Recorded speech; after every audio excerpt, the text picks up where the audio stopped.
All right, welcome in everybody to the finals at the 46 M.I.T, the Medina Invitational Tournament. We got some primetime wrestling on our hands here right now as we welcome you guys all in on the Stark Media Team YouTube channel. TJ Downing joined by Jamie Fausnight and John Lowery.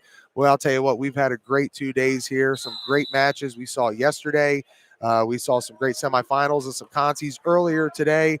And as we took a little bit of a break and got set here down, we'll say mat side, not court side. We'll go mat side for these finals. They've readjusted. You've got your three out here. Jamie, kind of tell everybody what's going on here as they've moved and repositioned. We know that right in front of us here, that's for your first and second place, and then you've got the other ones around you here, third, fourth, fifth, sixth. Yeah, when you look at the tripods with the scoring on them there, you can see that third place is off to our left, third and fourth. Fifth and sixth is over here to our right, and center stage is the championship round here for the title. And then what a title we got going on right now, 5-12, and some tough wrestlers going at it. This is the 120-pound weight class, and both these guys are giving it their all. We got right now in the red, he got 6 points and 14-point lead on him, but in a minute here, we'll get to that team score to update you on that. Yeah, we know last that we saw Buckeye, they were out by, I believe, almost 80 points. Yeah, they essentially did enough to win the tournament without showing up to finals. But then really what it comes down to now is who's going to finish third, fourth. Right. We know that just a point separated, I believe, Avon Lake and Mayfield. And Medina Highland was right in it as well. So Mayfield, we got a lot going on here at Medina Senior High School. Appreciate everybody tuning in to us, listening live, checking us out. It's all presented by our friends at the Eagles FOE 190. Make sure to check them out in downtown Massillon at 303 Wyrick Boulevard. All right, guys, this is upgraded from where we were at, man. This is a nice view, and this is a venue when you see them pull out the bleachers. Kind of sits right down on top of you. Great crowd, high-end wrestling action, and the history of this tournament. We had a chance to talk to Lynn O'Tailing. She's been the tournament director of this deal for over 30-plus years. Our friends at North Gateway Tire Company, make sure to check out Daryl and Joyce, the owners, the title sponsor of this thing for 20-plus years, and their grandson, Creed Hill, who is wrestling in this tournament. I'm not sure if we can find out where he actually finished, if he went into the semis, if he was in the contests. I know we got a chance to see him late last evening, but make sure that if you're around the area and you're looking for tires, go to North Gateway, and as I was told by Daryl, ask for Jeff. He'll take care of you. Tell him the Stark Media Team sent you. Great job by Lynn, everything that she's done here. Well, I'll tell you what, these officials as well. We can't talk about that enough. And again, the moment of silence that they had this morning before they got this action underway here at the M.I.T for Vince Matucci, who is the head official for him as well for over 20-plus years for this tournament. 1 year ago today, he passed away. So we remember him, and we also want to remember the job that all of these officials do, these refs do to make sure that the action is called properly, everything rolls smoothly. As you talked about earlier, I know every official. Some of those coaches in the corner like to get after I know every official on every mat right now, and we have very high-level guys here. This is definitely a group of guys that can handle a tournament like this. They're all state tournament officials. You'll see them in Columbus, in March, and they're all great guys. And they are a fraternity. And when they do lose one of them, like we mentioned before, it hits home. I know I can name about 3 or 4 of them in the last 5 years that have passed that were just great guys, good friends of, the wrestling families. And also, it's another way of people showing their appreciation for the sport and still contributing as these guys out there in stripes. And on this finals matchup we're watching right now, just to bring you into the action that you're seeing, we got Cooper Shore of Miami East, 18-point lead over Trevor Wilcox of Otsego. Yeah, 20 seconds to go. He's up 21-7. This is one that got away from our guy there. And our guy Cooper was the first seed, by the way. So whoever did the bracketing, shout out to 1 wrestling on that. Dang, spot on. Yeah, it's usually a pretty simple criteria. Returning state champ, returning, same way. It goes all the way down, like returning state champ, same weight class, returning state champ, different weight class, all the way down to, a district qualifier. So what is that? He would have been, what, the 4th seed, Trevor? Third. All right, so we 4th. Yeah, you're right. That's 4th seed. So spot on though, on the bracketing. Yeah. Love seeing that. Oh, all right, little celebration. Miami East. Miami East. Pumping it, man. Pumping that arm up in the air, man. Getting excited. All right. Yeah. It's always good to see. He just ripped the Kenobi, man. Super sure. Heck yeah. Love seeing that. So who do we have here?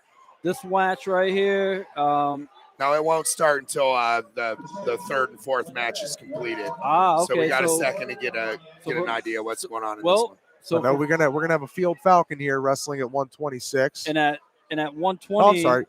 It's Firelands. It's Grady Harding and Salvatore Palmasino from Mayfield, 2-2. And I got to tell you, Mayfield is back up in this tournament. Oh, they are in 4th place in the team race, 117.5 points. They're not going to catch Highland Medina. They're all the way up at 134.5. But, man, that's awesome to see Mayfield up in that top 5.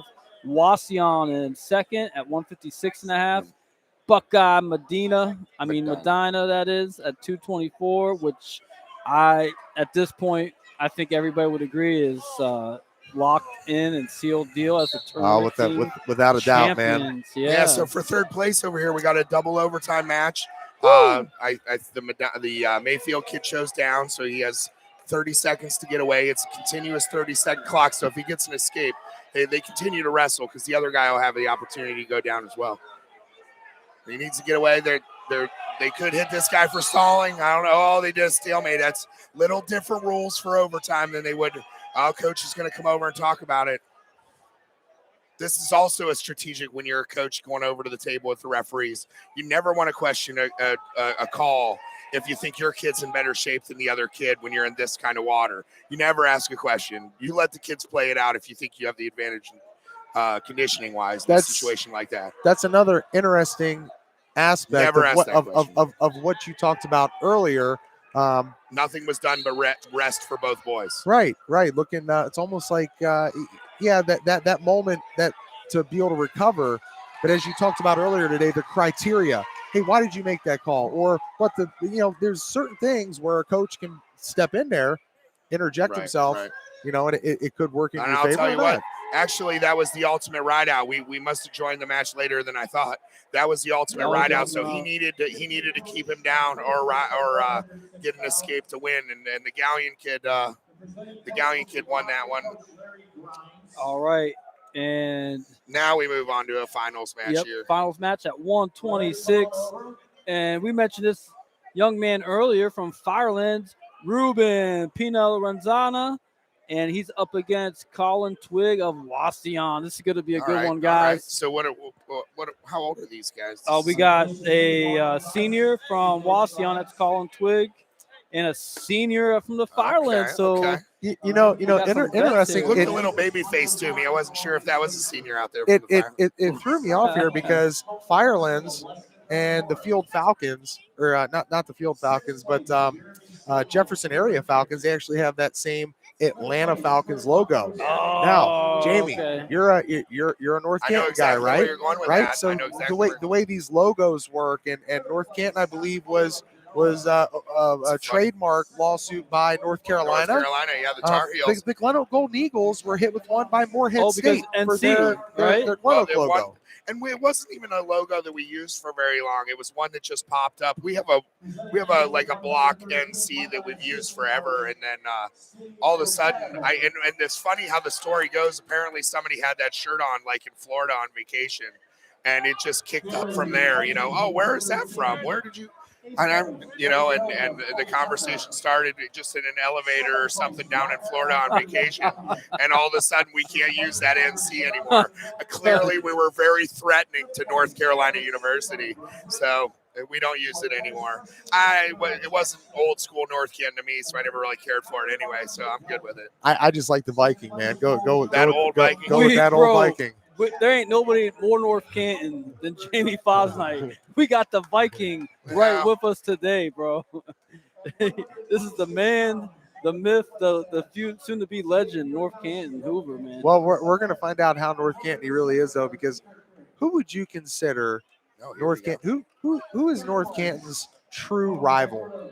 Oh, Jackson.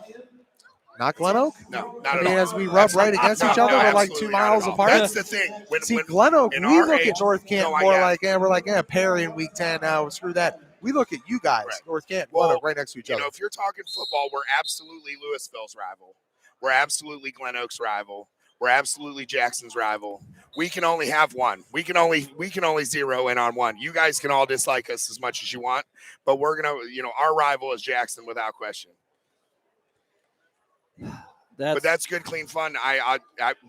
I've had so many people come up to us and say that, well, Jackson wasn't that good that year. You were our rival, right? And I'm like, no, you're never really our rival. It's always Jackson.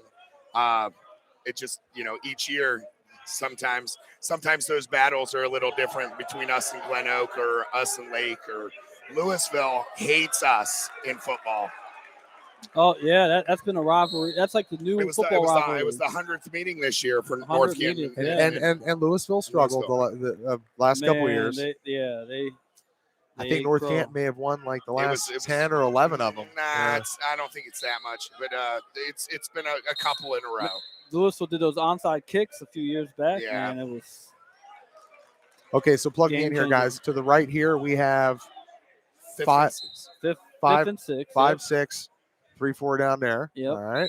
And then. So as you're looking, all of you that are watching here on the live YouTube stream, Stark Media Team YouTube channel. And Ruben right here in the middle lead. to your left is going to be the 1-2 match. Yep. Ruben got the lead, man, from Fireland. He came out right away and got a quick takeout. He came out swinging, bro. Yeah. All right, so I got to update you guys on something here because we had a little conversation in between our break here from our earlier matchups. So. We talked about some records for the Jackson Polar Bears. Yeah. Talked about Colton Arnold chasing that pin record. Yes, sir. He has now just tied the school record with the fastest pin down there at the Wheeling Duels. 5 seconds. No way. What kind of action are you bringing you in straight, 5 seconds? You straight just pancaking a dude to his back right out the whistle, right? I mean, they're heavyweights. Some of them aren't that athletic, and I'm not trying to take anything away from Colton Arnold.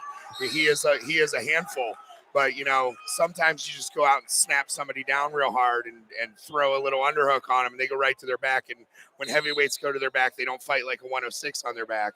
A 6-pounder is going to fight like a dog and keep that little tiny itty bitty shoulder up, where those guys have bowling balls on their back, like shoulders. So they go to their back and it ends pretty quick. The ref just gets down and boom, it's over. Yeah. So you're a little more likely to have that pin record and have like fastest pin, most pins when you're a big guy like that. Chasing that record, his own record. He's got 14 pins now on the season.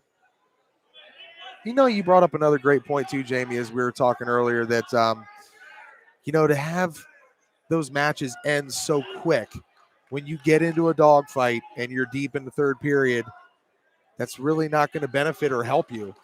It's just tough because I've said this before. The only real way to get into wrestling shape is to wrestle, and I get it that he had that kid outclassed, and that's fine. It happens, but it doesn't mean that you can't deliberately go a whole first period with someone and get that extra gas in your tank. It's nothing matters until we walk into North Canton High School in districts at the first week of March, and you're going to have to go to deep water with guys, and that's a deep weight class. If you think you're going to go pin everybody in the first period, and I'm not talking about Colton Arnold, just in general. Right. You think you're going to pin 3 dudes at that thing, you're mistaken. You're going to have to win an overtime war like we just watched over here on mat 3. And you have to be prepared for it.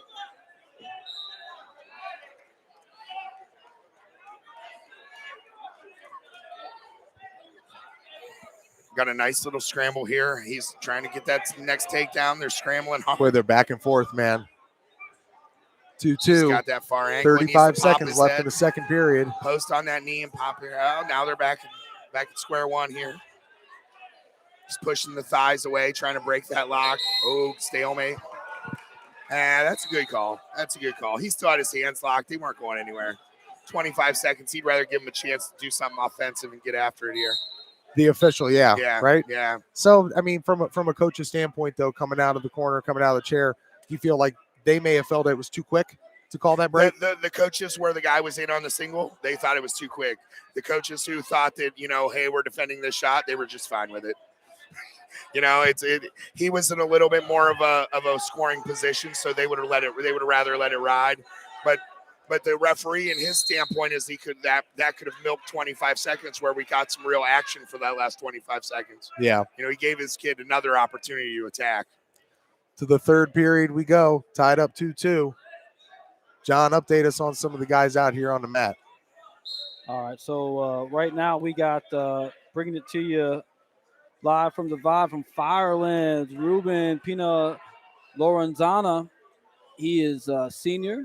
He's 11-1 on the record, and he's up against Colin Twig. They got quite the finals match going here, 2-2.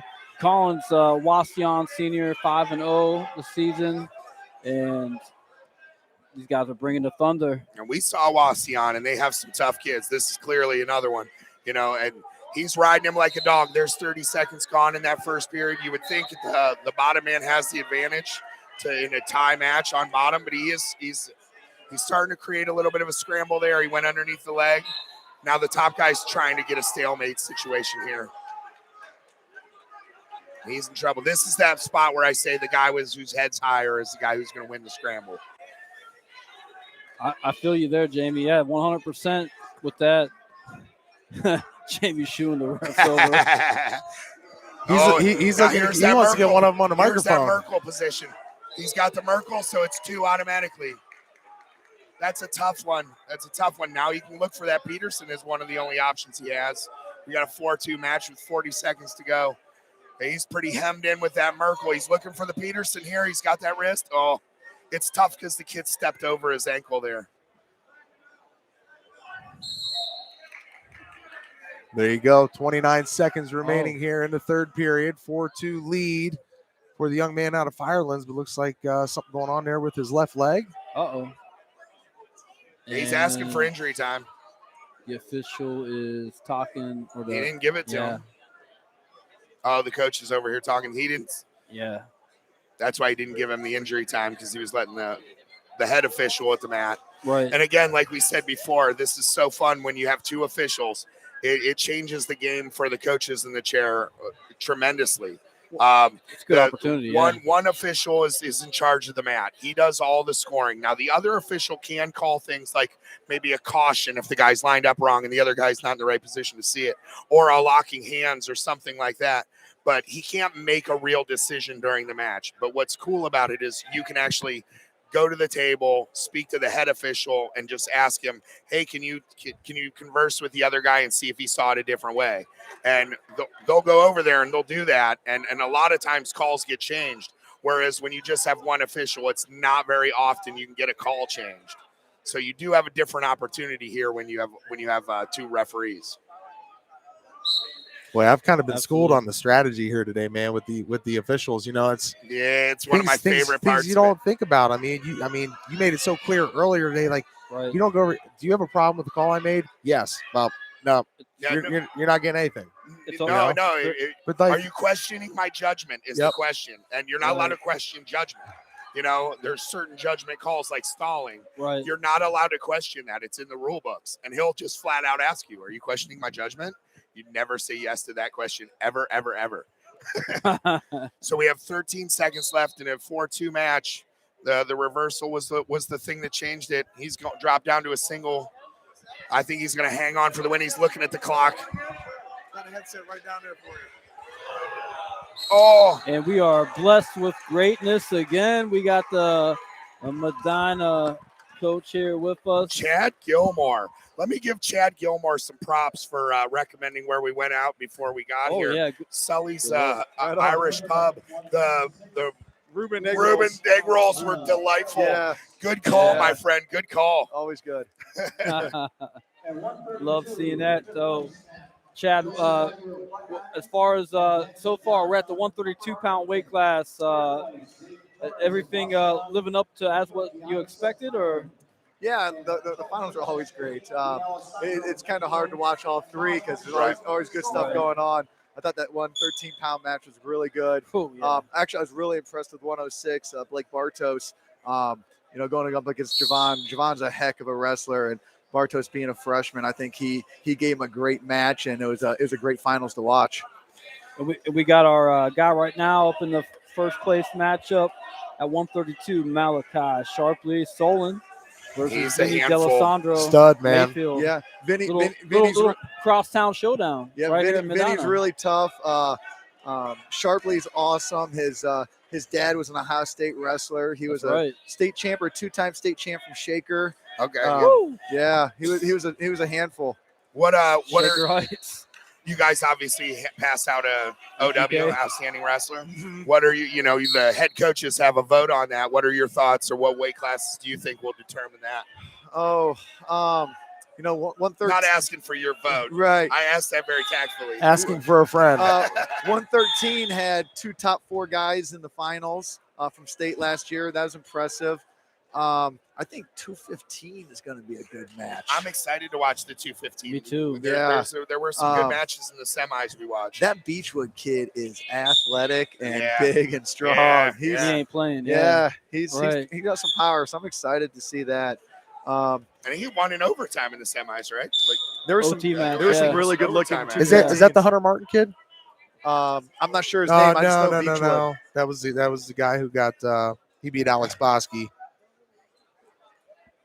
Yeah, I think he beat a Beaver he- Creek kid in the semis. he I'll actually pull- beat the Mansfield kid. We talking heavyweight, right? 215. No, 215. Wait, 215. Hold Yeah, on, it was hold the on. Mansfield kid and the Beechwood kid. I'm just utilizing old They were both track big athletic wrestling dudes. Yeah. sheet here on that Yeah. one.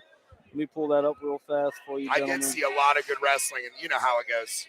You were a light middleweight, back in your day. Right. All right, The 215s and the heavies wrestle a little different when All right, so the Medina boy won 9-5 in the semis over Spots from Ashland. Me and Jamie watched that one happen, and then, it was Beechwood versus Mansfield Senior. Yeah.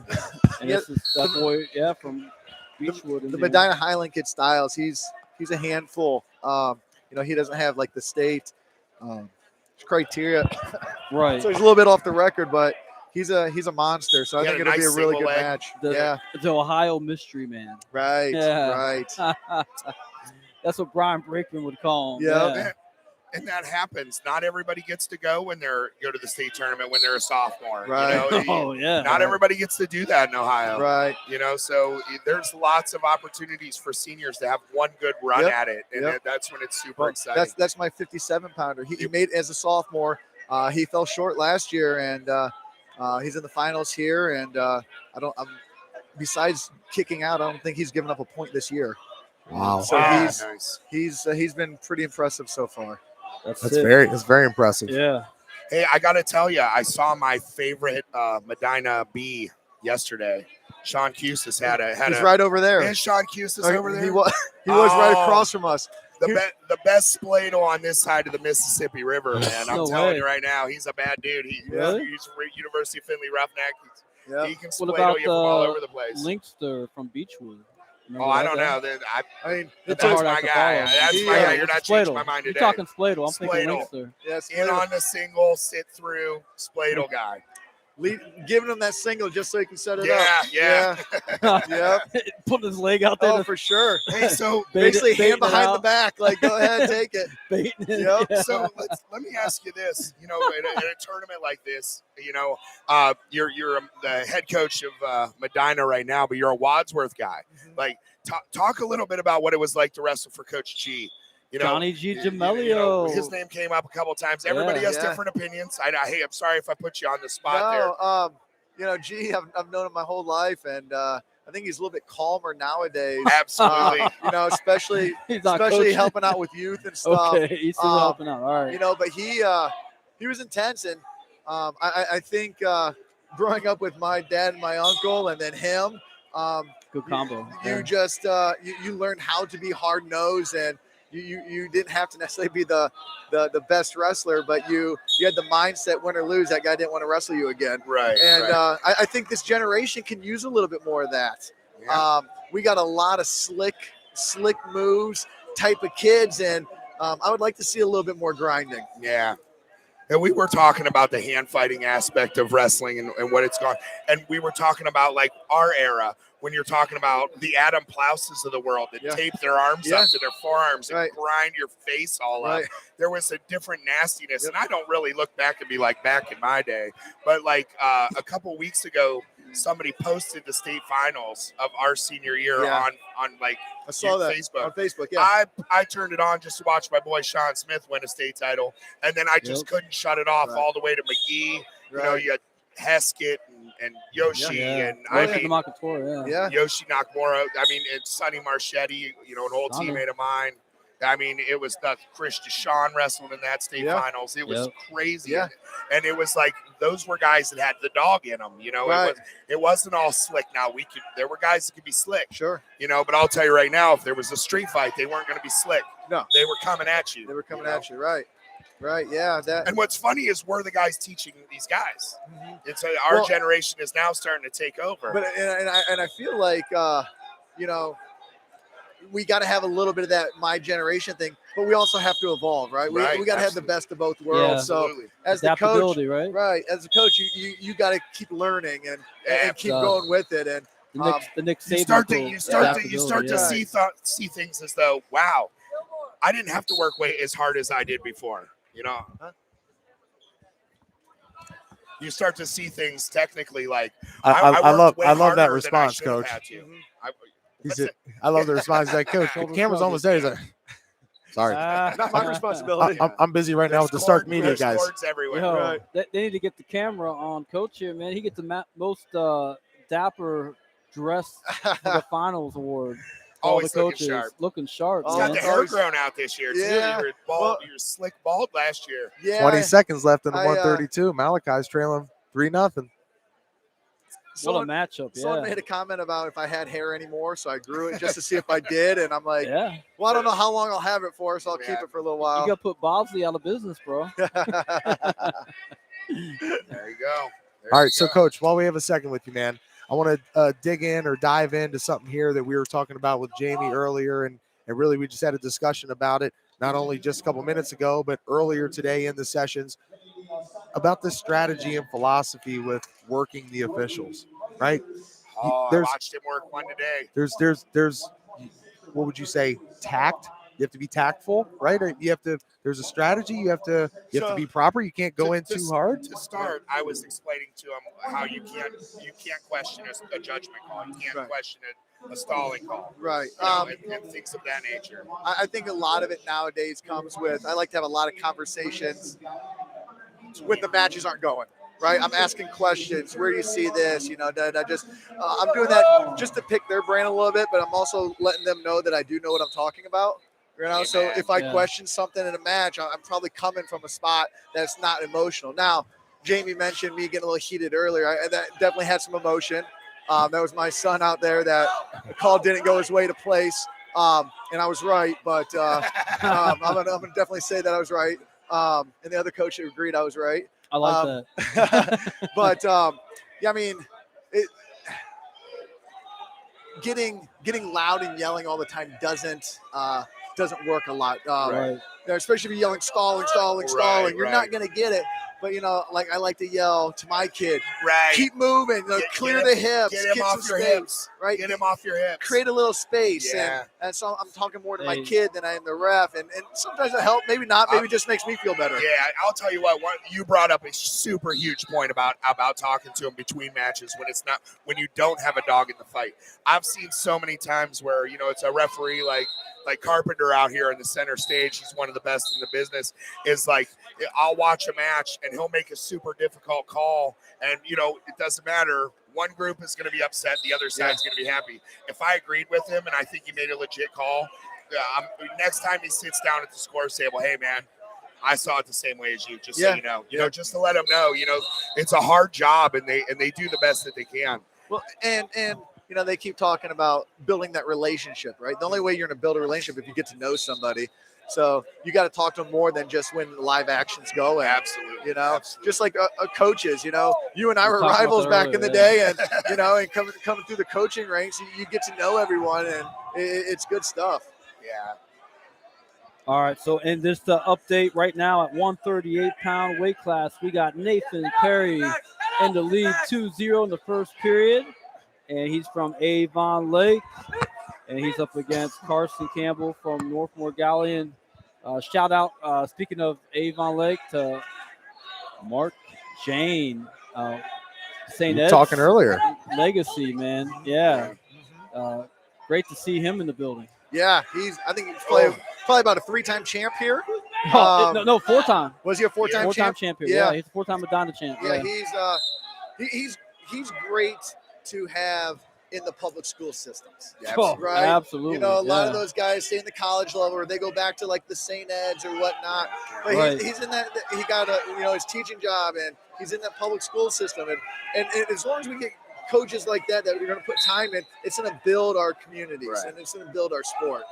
No, speaking of building the sport, I was speaking with Frank Jane and Karen Jane earlier. They're telling me about his big brother Eddie, who was also a legend. Three-time state champ, legend, my hero, Eddie Jane. You listening, brother? But anyway, he had a tournament today for the girls, for the women's wrestling. Eddie Jane did? And 350 participants down there at Pataskala. Right down there in Central Ohio. Nice. Yep. Wow. That's huge. You mentioned Sonny Marchetti earlier. Yeah, I was thinking that when the Jane name comes up. Sonny's freshman year, he wrestled Eddie in the finals at I Top remember Gun. that. Yeah. And situation went out of bounds. Top Gun was different. I'll tell you, that year Top Gun was new and it was exciting and it was starting to get the same kind of flavor this thing had. Medina had, and actually, they only took Sonny. I didn't even get to go. I was a sophomore. But actually, I was already hurt. Mat 3. I already tore my ACL here that year. But they took just Sonny to Top Gun because they wanted to see Eddie Jane. And Sonny was legit, had a shot at being a 4-time state champion. So they wanted to put him in front of the best dude in the country. Or at least the best dude in Ohio. Right. And Sonny with Eddie Jane's only loss going into the state tournament. Or no. Yeah. Sonny Marchetti's only loss going into the state tournament was when he slammed Eddie Jane, and Eddie Jane couldn't continue. Yeah. Oh, no kidding. I never knew that. Slammed him. At the Top Gun. He was up 2-1. Sonny was up 2-1 and slammed him. And I think it actually went off the mat, like hit the basketball floor. I didn't see it. We didn't have Stark Media team. Right. Thankfully, we do now. Yeah. In the great finals match, they wrestled each other for first and second in the state finals. Yep. And Sonny was, at that point, Eddie was like, "Listen here, freshman, this stage is mine." And that's exactly what I was going to say. Sonny would have gave him everything because he was that good, but senior year, Eddie Jane's not losing his title. You know what I mean? Yeah. You ain't touching him on that. Yeah. It's shout out to his mother, Karen Jane. She's been involved in the media for years in our sport. She has to have taken 10 million pictures. 10 million, yeah. I mean, it is crazy. She always has a camera.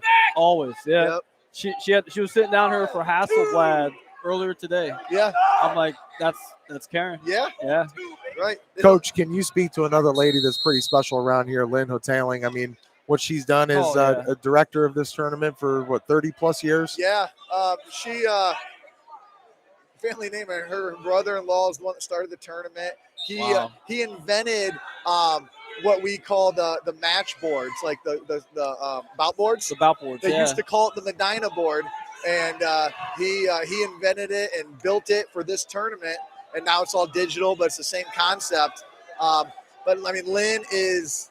I don't know if we've ever met a bigger fan of wrestling. She's like a thesaurus to the sport. Man. Yeah, she remembers matches from 20 years ago. She'll talk about some of my matches when I was in high school that I don't even remember about. She just loves it, and she's kept this tournament together for years, and she's ready to step down and relax and just enjoy the tournament. So this is her last go of being in charge, but she'll never be away from it. Yeah, I think we both walked away from that conversation with her last night. Like, I mean, this is the ultimate historian Right. when it comes to this deal. I Right. mean, Unbelievable. the names she was dropping, and 30 years and of commitment. like man. you Oh, yeah. mentioned, her Yeah. her match recall. I have an idea. I'm just gonna throw this out there. Uh-huh. The Lynn Pin Award I like the sound of that. here at the MIT. Yeah. I like that. Maybe that's the fastest pin. Maybe it's Yeah. they got the most pins in the Least tournament. time. But Yeah. I like that. yeah. Yeah, that we might throw that in there. Yeah. If you guys are on Flow at all, they did a documentary on I seen that on Brent the Metcalf yeah. and the finals here with Dustin Schlater. Oh, what a match. She talked about it last night. That was Yeah, we mentioned that last night. Yeah. one of the best matches I've ever seen. It was amazing. It's funny you said that because we were talking about that. Me and Jamie were before the tournament started, and then they gave a shout out to MIT on that, Right. and then we asked. So we had Lynn on, and we asked her what was the top match you've ever seen in 30 years. Yeah, That was the one. that was the one. That was It the had to one. be. Yeah. Yeah. Yep. Yep. You know, and I mean, we had a chance. We were up there at Ironman a couple weeks back and talked about Dustin, CP. I mean, you know, winning the Bill Barger Award. Yeah. He's some Yeah. phenomenal talent. Yeah. When you Shout talk out about to- that Schlater Hey, name. shout out to the Slater brothers. Just seen I seen Dustin recruiting down at Super 32 not too long ago, rocking some Minnesota gear. Yeah. Oh, nice. Yeah. Nice. I- Good for gear, man. Yeah. I'll take some merch. Right. Coach, let me ask you real quick. You know, we've had 39 total teams in here, plus the one man from Brownsburg, Indiana, Clarkston Wolves out of Michigan. Yeah. What have you seen from this group? I know outside of the one kid from Brownsburg and that group from Michigan, those are your lone out-of-state guys. What have you seen from their style of wrestling? I know Jamie, John, we kind of talked last night about there's different rules up there in Michigan. There's different feel, different style, whatever it may be. But what have you seen personally from these groups that have come in?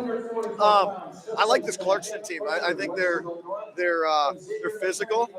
They keep a lot of pressure. I think they have a lot of focus on top. I see them working their legs and working rides. They're not just trying to get takedowns. And I would love to see Ohio get more into that. I think we do ourselves a little bit of an injustice getting ready for college when we focus so much on just our feet. But I think we get called for, stalling a lot on top. And I think just other states have a different philosophy on top-bottom wrestling. That's definitely true. You know what I mean? Like, I think PA has a philosophy where they look at it's the bottom's guy's job to get away. In our philosophy, it's his top guy's job to turn, right? So if we flip that concept, we're going to become better riders and better prepared for college. If you look at the most All-Americans in D1 every year, the highest number is always PA because they can ride, and you're rewarded for that in college. That's true. It's very true.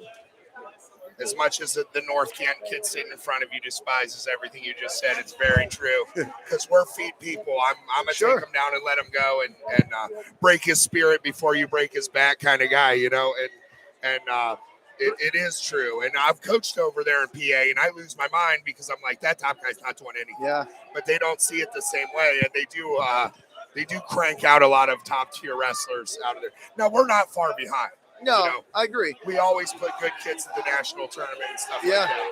But I'll tell you what, this year, my 57-pounder, Andrew, he's chasing our near fall record. So we're folks on near falls every time. There you And, go. in that first period, we get the takedown, and then he's grinding for it. And we're so used to getting 3-4 takedowns that first period to get a bigger score. You got to be comfortable with that 2-0 first period. But when you're grinding them out, and it's going to open up in that second and third. Right.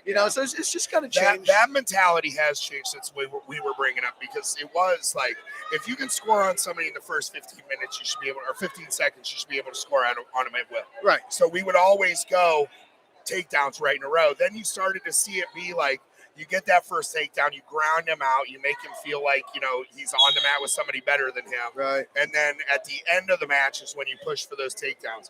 Now, I believe as a coach, you can manufacture bonus points. And I feel like I struggle doing it that way. I want to get those takedowns. So Yeah. the first time we keep him, and we get 1, 2, a near fall for 2. That's when we go past 8. Yeah. That's where I always try to do Yeah. it. Is I want to get those takedowns in, and then I'll let him try to turn him, knowing that the first time he turns him, then we're in major decision land, you know. But like the hard part with like just the takedown kick philosophy, I take you down 3 times, kick you 3 times, and then you get on a good shot, take me down. We're tied match, and I've done all the work. Right. Yeah. You know what I mean? Yeah. It just shouldn't happen that way. Right. No, but you're right. I know exactly what you just said. Yeah. It hurts your soul when that happens. Yeah.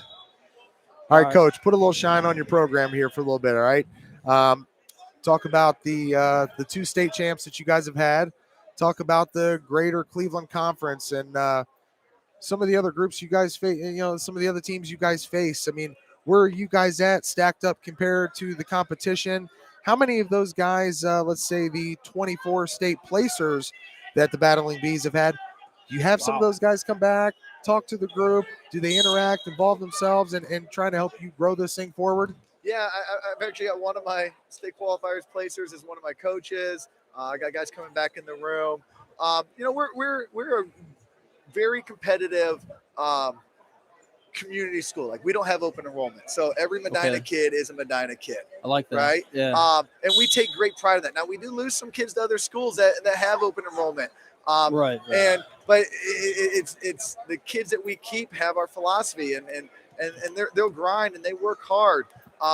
We do. You mentioned like the conference titles. We won we tied last year, and we had a couple NOC titles. But for a lot of those, we're wrestling with Elyria, and they're winning it. We're coming in second. You know what I mean? Right. Hard act to follow. Yeah. Right. So we're there. I think we're competitive every year. I think I've been coaching here 21 years. I think we've had 21 years. 21 years. You can't be that old, man. I'm 44. Yeah. That's awesome, man. In 21 years, we've had, I think 17 out of the 20 we've had state qualifiers. Out of that run, we've had 2 state runner-ups, in multiple placers. So for a public school, I think and most of my kids are multi-sport. Half my team does rugby, and our rugby team won a state title last year. Nice. It's we get kids to buy in, and our numbers aren't always the best, and we're going to have those ups and downs that public schools have, and we graduated 8 seniors last year, so we have a bunch of young guys this year that are fighting and learning. Love it, man. Yeah. Look, and they got to add that rugby sign up there. Yeah, they need to. I don't know why it's not up there yet. That's sick. I like hearing that. We always talk about guys transitioning from sport to sport on the broadcast, and you got kids, so you guys probably did too for football. Coming. Well, we talked earlier about field, Drew Aller. You got the Mr. Football up there. Yeah. How many football guys have you had? Let's say over the last 2-3 years, lineman wise. Yeah, like we've had a couple linebackers, Matt Hamula and Ethan Silvis and Seth Nicole in the last couple years, and they were second team all state in football and all conference and county in football, and then they're making the state tournament, placing for us in wrestling. So I think that mindset, especially for the linebacker spot, is great, and it works well for our guys. Was the Nicola kid a football player? He was. I figured he was. Yeah. We had a kid a couple years back whose his dad was a North Canton guy, and his uncle was my drill partner. Tony Nicola was my drill partner. Oh, really? Yeah, I know that family, man. I'll tell you, that was a tough kid. I enjoyed watching him wrestle like crazy. You know what? He's an awesome kid. I love him to death. But man, he was part of the reason I was bald, man. We all have those. Yeah, I mean, not that he was doing bad stuff.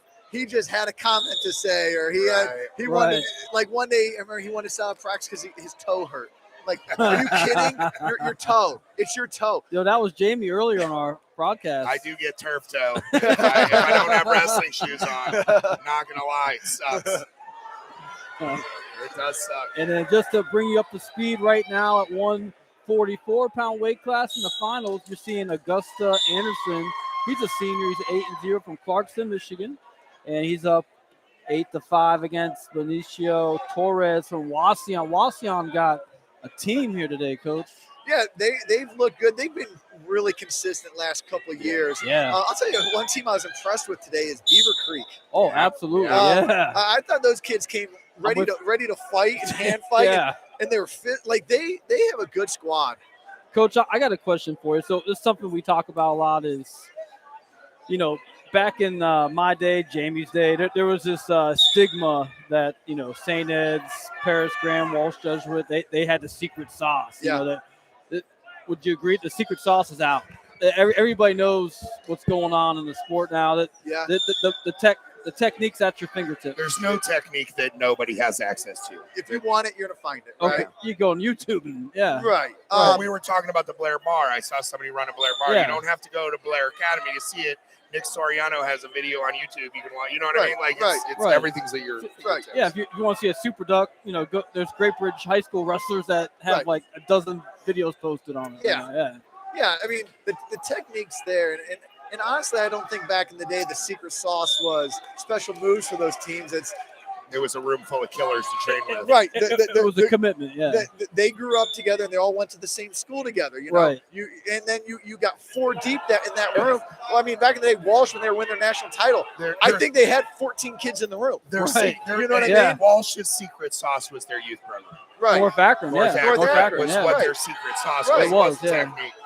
And back then, I mean, you had kids like Victor Spade and Brad Byers who they didn't Brad go was sick, they yeah. didn't go in there until their senior year because they weren't going to be in the lineup. That was me, man. So they were training with those guys who wrestled the home school, and then when they got in, and then they won their state title, they won their national title. I mean, it's I was up at Walsh and Billy Barger saw me in the hallway one day. He said, "Hey, you need to come in the room, man. I think it will make you a wrestler."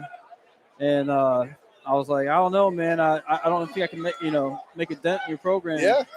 Dude, I couldn't beat the guy at my weight, the weight above me, the weight above that. Yeah. I mean, it was too deep. And back then, those guys, when we talked about me, you were leaving bloody. Oh yeah. Yeah. I mean, it was just constant physical. Yeah. And it was in that little garage.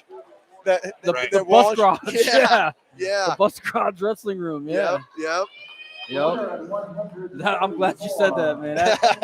That was because now they got the $10.8 million room. Sure. But, It's super nice. Yeah. But there's something about the grittiness of that old garage. It does. It holds a demeanor, man. I remember in high school on Sundays we'd go to Coach Kalai's house and we'd train in his basement.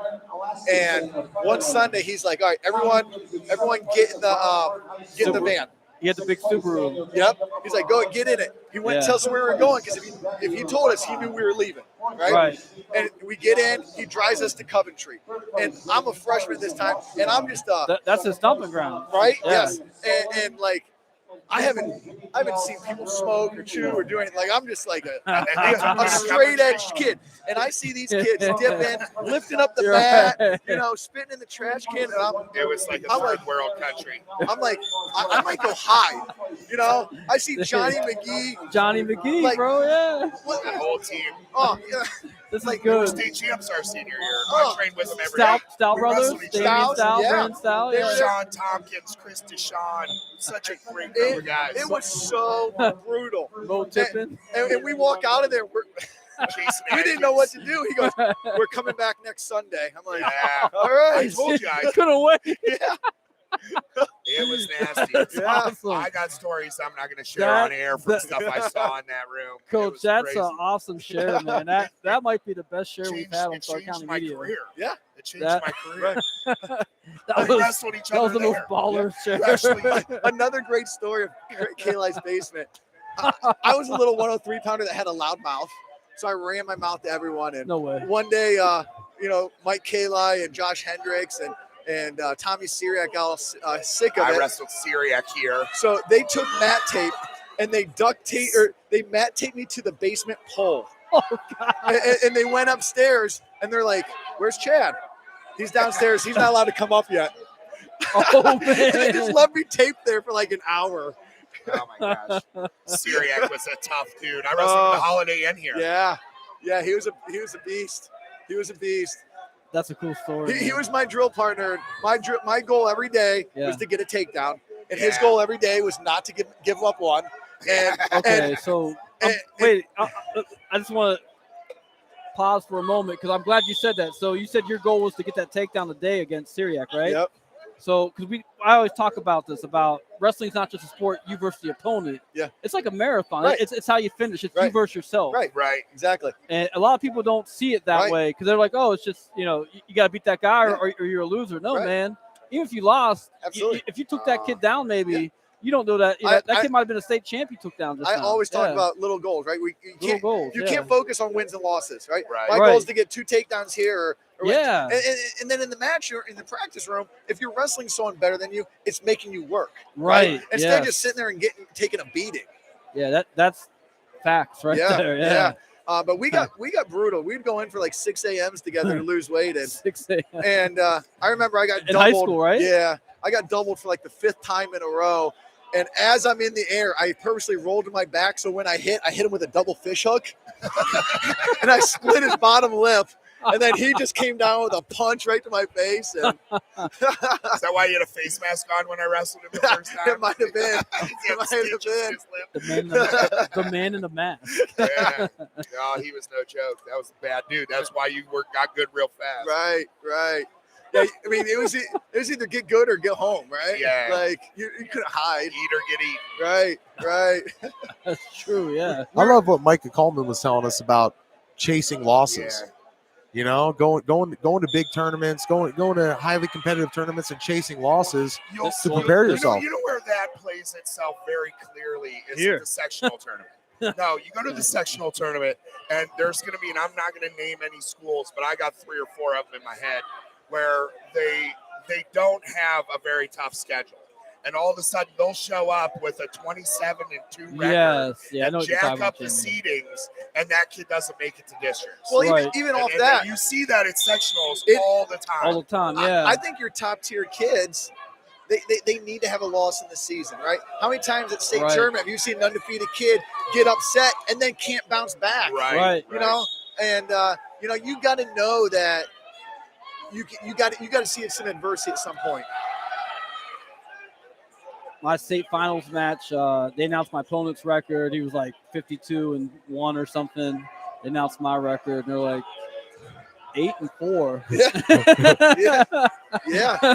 He was chasing losses. Yeah. Barely breaking 50, man. Desperado. I remember a kid here a couple years ago. He came in with a record of it was losing. It was like 4-7. But it was Iron Man, right? Beast of the East. Yeah. It's like, okay. When Medina's the softest tournament you've been to at this point this season. Right. You've been chasing losses. Right. Well, then there's also the side of it where, there's certain kids who, they need a bit of success. There's a part of that too, Sure. And it might just be like a kid like our kid, Christian Friel, who placed 8th place at this thing, and it's like perfect. You couldn't ask for a whole lot more out of that kid. Sophomore at 160. Right. Right. You're going to get a chance to see Bosky now. All right, hey, I'm going to sign off. I got a guy on deck. Oh, my brother. So, great talking to you guys. Coach. Thank you. You're the Thank man. you, man. Appreciate it. Yeah. My new favorite head coach. Yep. It'll catch you off guard a little bit. I'll tell you what, First time it wasn't great Jamie. dude, isn't he? I missed the baller info that he gave you guys, but I will tell you that the info that he did give you about going to Sully's, you could tell who took advantage of that as we all in unison went to the bathroom. Yeah, and it's further away than I thought. I thought there was one right on this side. Oh, wait. I had to go all the way. I got my secret one. It's literally 10 feet away, and I will not tell you where that's at ever. Yeah. Actually, listen. See those green doors right there behind you? Yeah. It's right there behind those green doors. So is this the rematch? This is the kid that beat Alex, is it not? No. He's no. Yeah. It was this kid here. He's the one. All right. So what? Just to update you on what you're seeing in front of you here, we're at the 150-pound weight class. In the lead this is Buckeye kid's a beast. Beaver Creek. We mentioned Beaver Creek. up in it to win it today. We got Hunter Martin, as Coach said. He's a senior. He's that's Beaver Creek. 2-0 right now, up against Braden Beck from Mayfield again, man. Shout out to the Mayfield. What a program. Wildcats, Yeah, showed up here Great at the MIT, Great showing. and they're not playing, man. They came out swinging. Coach Gilmore said it though, man. That Beaver Creek team, they're impressive. They're impressive. This kid right here is a stud. But look right now in the team race. In fourth place, we got Mayfield with 121.5. Highland Medina at 136.5. Wassy, of course, still in that second spot, 159. And then Buckeye Medina, 226, just to go run away with it. But 1-0 lead for Bosky. Yeah, now he's in trouble. This is the funk right here. And Bosky's is up where it against gets Creed crazy. Hill. Creed he Hill's couldn't from get it. Highland Medina. So Yeah, we he talked about Highland being a top competitor in this They tournament, man. absolutely are. Iron grinds iron, right? Yep. And you're seeing that with this matchup here of him and Bosky. But Bosky's so tough on any position, man. He's so comfortable. He's comfortable in uncomfortable situations. He's patient, and he's awkward. Like that kid will let him go before he dances around with him on the mat with that.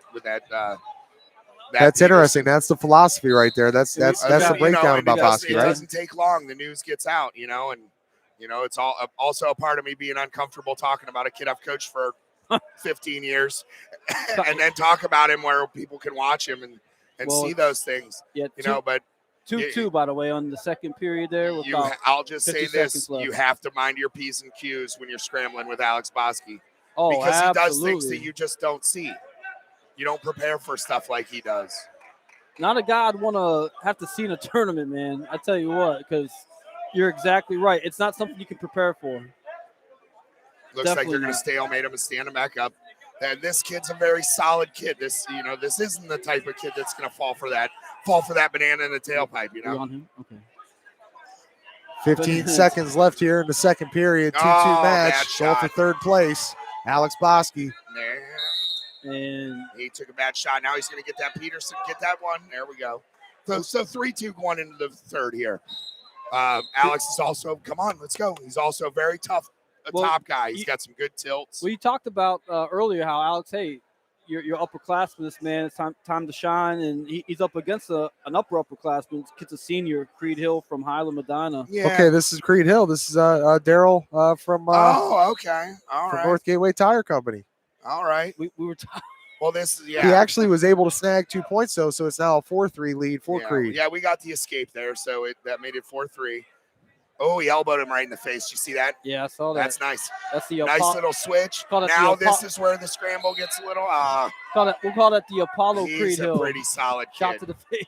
Yeah, he did. He threw an elbow. And I mean, that wasn't. No, it wasn't intentional. No. Yeah, but there's stand-ups where you do that, where you elbow him right in the chest, and that's just how you open up your hips. Well, and shout out to wrestling as being a tough sport, man. People don't get that sometimes. Like, there was nothing about what I said. Beaver Creek gets the pin. Look at that young man. Hype. Look at him. Love it. There's right into the camera. Yeah. Right in the camera, man. Kenobi. Ripped the Kenobi. Shout out to Hunter Martin, man, from Beaver Creek. Yep, that was the kid that beat Alex in the quarters. Yep. Yeah, and again, like we said, like I did mention that he threw an elbow into his face, and honestly, like there was nothing that I meant by that as it being like a dirty technique or anything. That's a part of wrestling. It was a nice little stand up, and I know there wasn't anything deliberate about that at all. And that's something that a wrestler just has to wrestle through. They're listening to that Ludacris song earlier. Throw them both. Oh, yeah. There's a different level right now with this match, and just like Coach Gilmore said, we may see this kid again in Top Gun. And the goal is that'll be cool. Yeah. The goal is the score's 11-4 right now. We need to be within firing distance. You see, he almost turned him just now. Yep. Yeah, but he's wise to it at this point. 11-4 it's tough to get something like but that. Creed Hill. It's short time and everything, and Bosky's down. But it's never a possibility. It's never out of the realm of possibility. Never a dull moment with this guy, man. Love that. Yeah. Love that. What a great tournament. A fourth place finish for Alex Bosky is a great day. It's a great weekend for him. He hit my spread. That's what I had him as a fourth. More than deserving. Top four. I had him in top four. Lost to two quality kids, arguably the two best kids in the tournament. I mean, the finals, he made short work of that kid in the finals. You know, Right. Hard you act, know. yeah. Hard act, the Beaver Creek kid, yeah. Yeah. Well, And I think Bosky gave him probably his best match. Bosky beat the kid that Yeah. that he beat that got pinned in the Do finals. you remember So I bet you those are two of the best kids. Do you remember in when the league. tournaments used to do a true second? You know what? I've never been in one, but yeah, that was a thing. They still do that in college. Yeah, I tell you what, I think it's more of a common thing out west. Yeah. Every time I went out west, or qualifiers in they had freestyle, they do that too. I did that Reno Tournament of Champions one year, and I'll never forget, man. We went and I'm just changing the action here on the camera to you for this. Got a 3-2 match with 24 seconds left. Yep, this is that 5th and 6th place match. We got Nolan Martin of Buckeye Medina versus Arthur Kroon from Austintown. All right. Representing, man. He's winning. The Fitch kid's winning. Yeah, Fitch kid is up 3-2. Nice little scramble. I might get another takedown here. Third period, 7 seconds to go. 3-2. Here we go. What kind of action do we got here? And they scrambling out there. Yeah. Love it. Fitch, a Youngstown school, always got some hard-nosed dudes. Oh, absolutely. Every year they do, yeah. The Mancini families that's shout out to the coached Mancini in Boardman family, forever, yeah. now Absolutely. involved in Austintown Fitch. I had a couple nice conversations with him. Shout out to Tony Mancini. She was a close friend of my father. Oh, okay. Yeah. She, and of mine as well. Yeah, she used to pick me up from school sometimes back in the day when Mama and Papa couldn't, man. That's awesome. Yep. All right, man. Right now we got at the 157 bout. Coach Gilmore in the finals here. Coach Gilmore has one of his Medina guy that he's been talking up. Yep, Andrew Supers. This is the guy who put in such a great offseason. He's undefeated at this point as far as what Coach Gilmore said. We get a look in on Coach Gilmore over there on the chair. Oh, good. Well, he's working the head solid. He rocking the trestle sweater vest, bro. I like it. Yeah. Got the Medina Bee shoes on. Oh, yeah. He is a well-dressed cat. He is. He was dropping some stories on you guys, wasn't he? He's great fun, isn't he? Oh, the man. I knew he wouldn't be shy. He just didn't have time to talk much yesterday. I knew he'd be all about it. Absolutely. Look at him getting into the action. See how he works these officials. That's right. That work is done at this point. Test. Now this is when you see if he knows how to utilize having two. Because now once you get past the semis, you get in the finals, you have two officials, and it does change the game and how you work with the officials.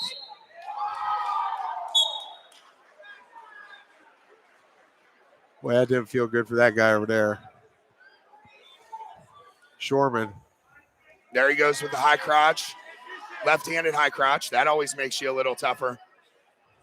The head outside single. He's not really closing it with his head. Yeah. I know. Good stuff here at the 46 M.I.T, man. We're having some fun. Good, great 2 days here, guys. Had some fun last night. Had a lot of fun here today. Want to shout out some of our partners here at Stark Media Team, CH Vallos and Associates, McNeill and Sons Tree Service, Lindseys Pizza, finally HereOhio.com, Leathernecks Nation MC, the Sam Center, Save22.vet, Hilscher-Clarke Electric Company, and it all starts with our presenting sponsor, Eagles FOE, number 190. Call them at 330-832-7385. Go down to 303 Wyrick Boulevard Northwest in downtown Massillon. Sign up, fill out your application, and be a part of a fraternity that gives away over $100,000 a year in charities, have access to a banquet facility that seats up to 400 people, and great food and drink specials. A great group of people down there at the Eagles FOE 190. I'll tell you what, Coach's guy hanging in here tough, 2-0 lead as we get close to the end of the first period. 15 seconds remaining here in the 157 championship match.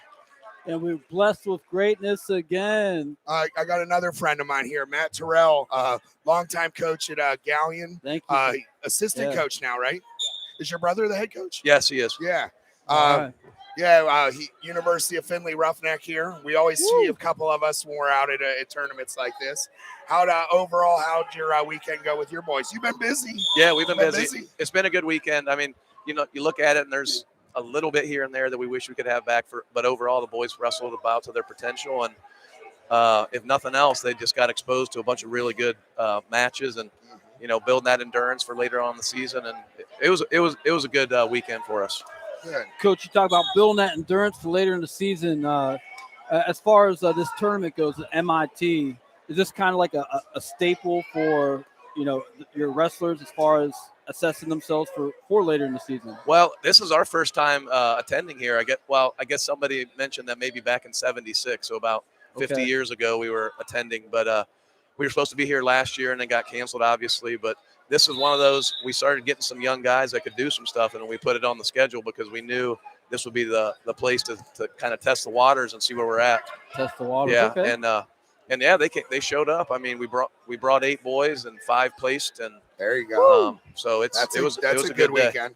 Is that good coaching? Oh yeah, definitely. His brother's good. Yeah.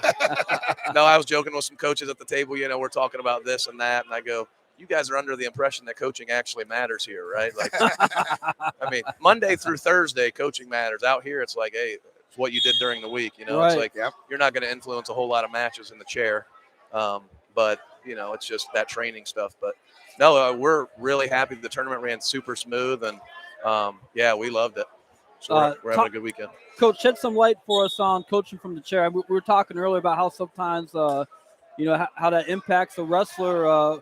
What does that mean in your program? Sometimes you got a certain assistant or somebody that's special for a certain kid, or yeah, I mean, you figure that out throughout the year and throughout the years with the kids. I mean, it's never like a superstition type of thing. It's just who can communicate well with that kid and a comfort for the kid. Right. Yeah. Right. And so, it's one of those things too. It's like, how do you address it? If a kid comes out and says something, then you just roll with that. Right. Go with it. Yeah. You don't want to put it in like, okay, everybody vote for who you want in your corner type right. of thing. You don't, so that's just, you get a feel for it. Throw the ego stuff away. Right. And say, it's all best for this kid. What's working. Yeah. Yep. Like what's working. And, the ego stuff, we've been really blessed with a coaching staff that, whether it's been me and my brother, another one of our assistants wrestled for us when he was in high school. Now he's in his younger 30s, so he's come up through our program. Another assistant, Coach Wegeson, was the head coach for about 30 years prior to me taking over. So, I mean, there's no ego. We all get along. We all communicate. We can bust each other's chops. And that's awesome. Yeah. So give us a little, what's the, how many coaches out there are coaching with their brother? That's awesome, by the way. No, what's that like? It's all, well, our situation is a little unique. So I'm the older brother, but barely. But I kind of went on, wrestled in college, came back, was a head coach in my early days. He was always an assistant for me. And then when I kind of dropped the head coaching role because I had younger kids and I ended up coaching all their stuff and I was getting pulled between that. He took over when I left Galion. I was the head coach at Ashland for 5 years. And, but when I came back, it's a good role because, he handles a lot of the stuff that, the behind the scenes stuff that's thankless that nobody realizes you're doing. I get scheduling buses. Yeah. Oh, junk like that. The youth, the everything, and really what's, built our program up is his dedication to the younger levels and developing those levels. And now we're seeing the fruit. Oh yeah, big time. And so I get to show up and do the stuff that I love, which is teach wrestling and focus on the technique stuff. And, and he has his things that he does too, but, and we just, we coach to our strengths and, but having that person that so well, and then you're not afraid to be honest with because your family. I mean, that's awesome, man. He's 15 months younger than me, so we've been together forever. So it's a good relationship. And we love hearing that, man. That's I think one of the coolest parts about any sport is seeing the family involvement. Oh, yeah. And that kind. If you can, have that kind of generational impact on a program, that's so awesome. And we were talking earlier about feeder teams. You mentioned your brother being very involved in that for your program. We talked about North Akron, getting Walsh Judge to where they were with Tony Barger. How important is a feeder program these days? Well, I mean, it's kind of like, when you get kids up in high school, do you want them to know how to wrestle a little bit, but when they get there, or do you want to start fresh every year? I mean, it doesn't matter how good an athlete you are anymore. The wrestling skill is such a high level that if the kids don't have experience, that they're going to struggle. And wrestling's such a hard sport that if they're struggling for 2 or 3 years, you don't know if you're going to get them for that 3rd or 4th year. Right. And so it's like they have potential. They could turn into something. But if you don't have that feeder program sending you kids that can actually wrestle, and a lot of that boils down to too. Okay, we got a kid with talent. Parents are involved. Parents are traveling now. And they're exposing that, they're supporting that kid through travel and financial, all the stuff that goes into that. Good stop for Coach Gilmore, man. Yeah, there he goes. Wow. Had a stop here on the headset right before you, Coach, and now he's got the 157-pound champ here at the M.I.T. He's pretty confident. That kid's come a long way. Had a great off season. He's really turning a corner. That's a tough kid that he beat right there. That state placer from Ashland. He's good. Yeah, he's the real deal. Ashland brought the fans, man. They have been hyped. Yeah. They have been hyped. That's your neck of the woods. Yeah, that's your neck of the woods. I coached there. It's funny because the Ashland coaches, I got good relationship with them because prior to coming back to Galion, I was the head coach there for 5 years. So, and some of the guys that were on my staff are still there, and it's, they're right down the road from us. So I like seeing those guys do well too. It's a good thing. Coach, talk about the Mid-Ohio Athletic Conference. Talk about some of your competition that you guys see a lot. Yeah, some teams that are up and coming just like us. Ontario is right down the road from us, right outside of Mansfield. They got a couple they got Jacob Ohl, who's the projected state champ at 120, who's a state runner-up last year at 106. They got another Turnball. They got a younger Ohl. They got guys that are state placer so they're a tough out. They won the league last year. Marion Pleasant had 2 state finalists last year, state champ in Division III, and they got a predicted state champ and a couple other placers, and Shelby down the road and Clear Fork, and it's a very balanced league. Like last year, we went in very confident that we could win it. We ended up 4th. Wow.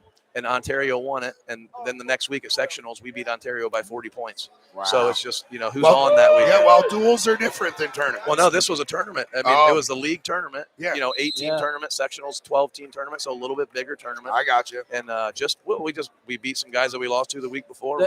They wrestled really good. We didn't wrestle as good. Just a question. That was that a penalty because he lost his headgear? No. Was that a won't? No. It's not a penalty. No, only the shoes. Only the shoes. The shoes coming untied. All right. What is that rule now? If the shoe comes untied, is it a stalling call? Yeah, stalling warning right away. And injury time until you got it taped up or whatever. I haven't. I know it's stalling warning. I haven't seen him run injury time on that yet, but you could be right. And we got Jack Marconi here, senior from Avon Lake, and he's up against Zayden Kessler from Wauseon. It's 1-2 with Kessler with the lead. Again, it's actually 4-1 after that showing. takedown. Yeah, Wauseon, man, they represented, man. Oh, they're tough. They're a district team that we'll see at districts, and so it's good to see them here. And that's Division II wrestling. Yeah. Correct? Okay. Yeah. Northwest District. Actually, in the previous years, this year's a little different. Like Medina Buckeye, the sectional that Buckeye goes to would come to our district too. Oh, no kidding. So because I think they had 5 in the Northeast, and now they only have 4, so they're all staying at the Northeast District, which it's nice for us. Good competition, But it was they were tough last year, obviously, and absolutely. you had, I think 2 years ago they were there, Aurora, St. V's, St. Vincent St. Mary's. Yeah, it was deadly. It was still tough last year, but that Northeast over at Alliance. Are you talking sectionals or districts? Districts. At Alliance? Is that the other D2? That's the one that St. V's traditionally goes traditionally went to. Yeah. Yeah. I'm still thinking of like Akron Firestone because there used to be a D2. The D's used to run the Firestone district tournament. And that was always the tough Northeast District D2. That's a tough district in Alliance.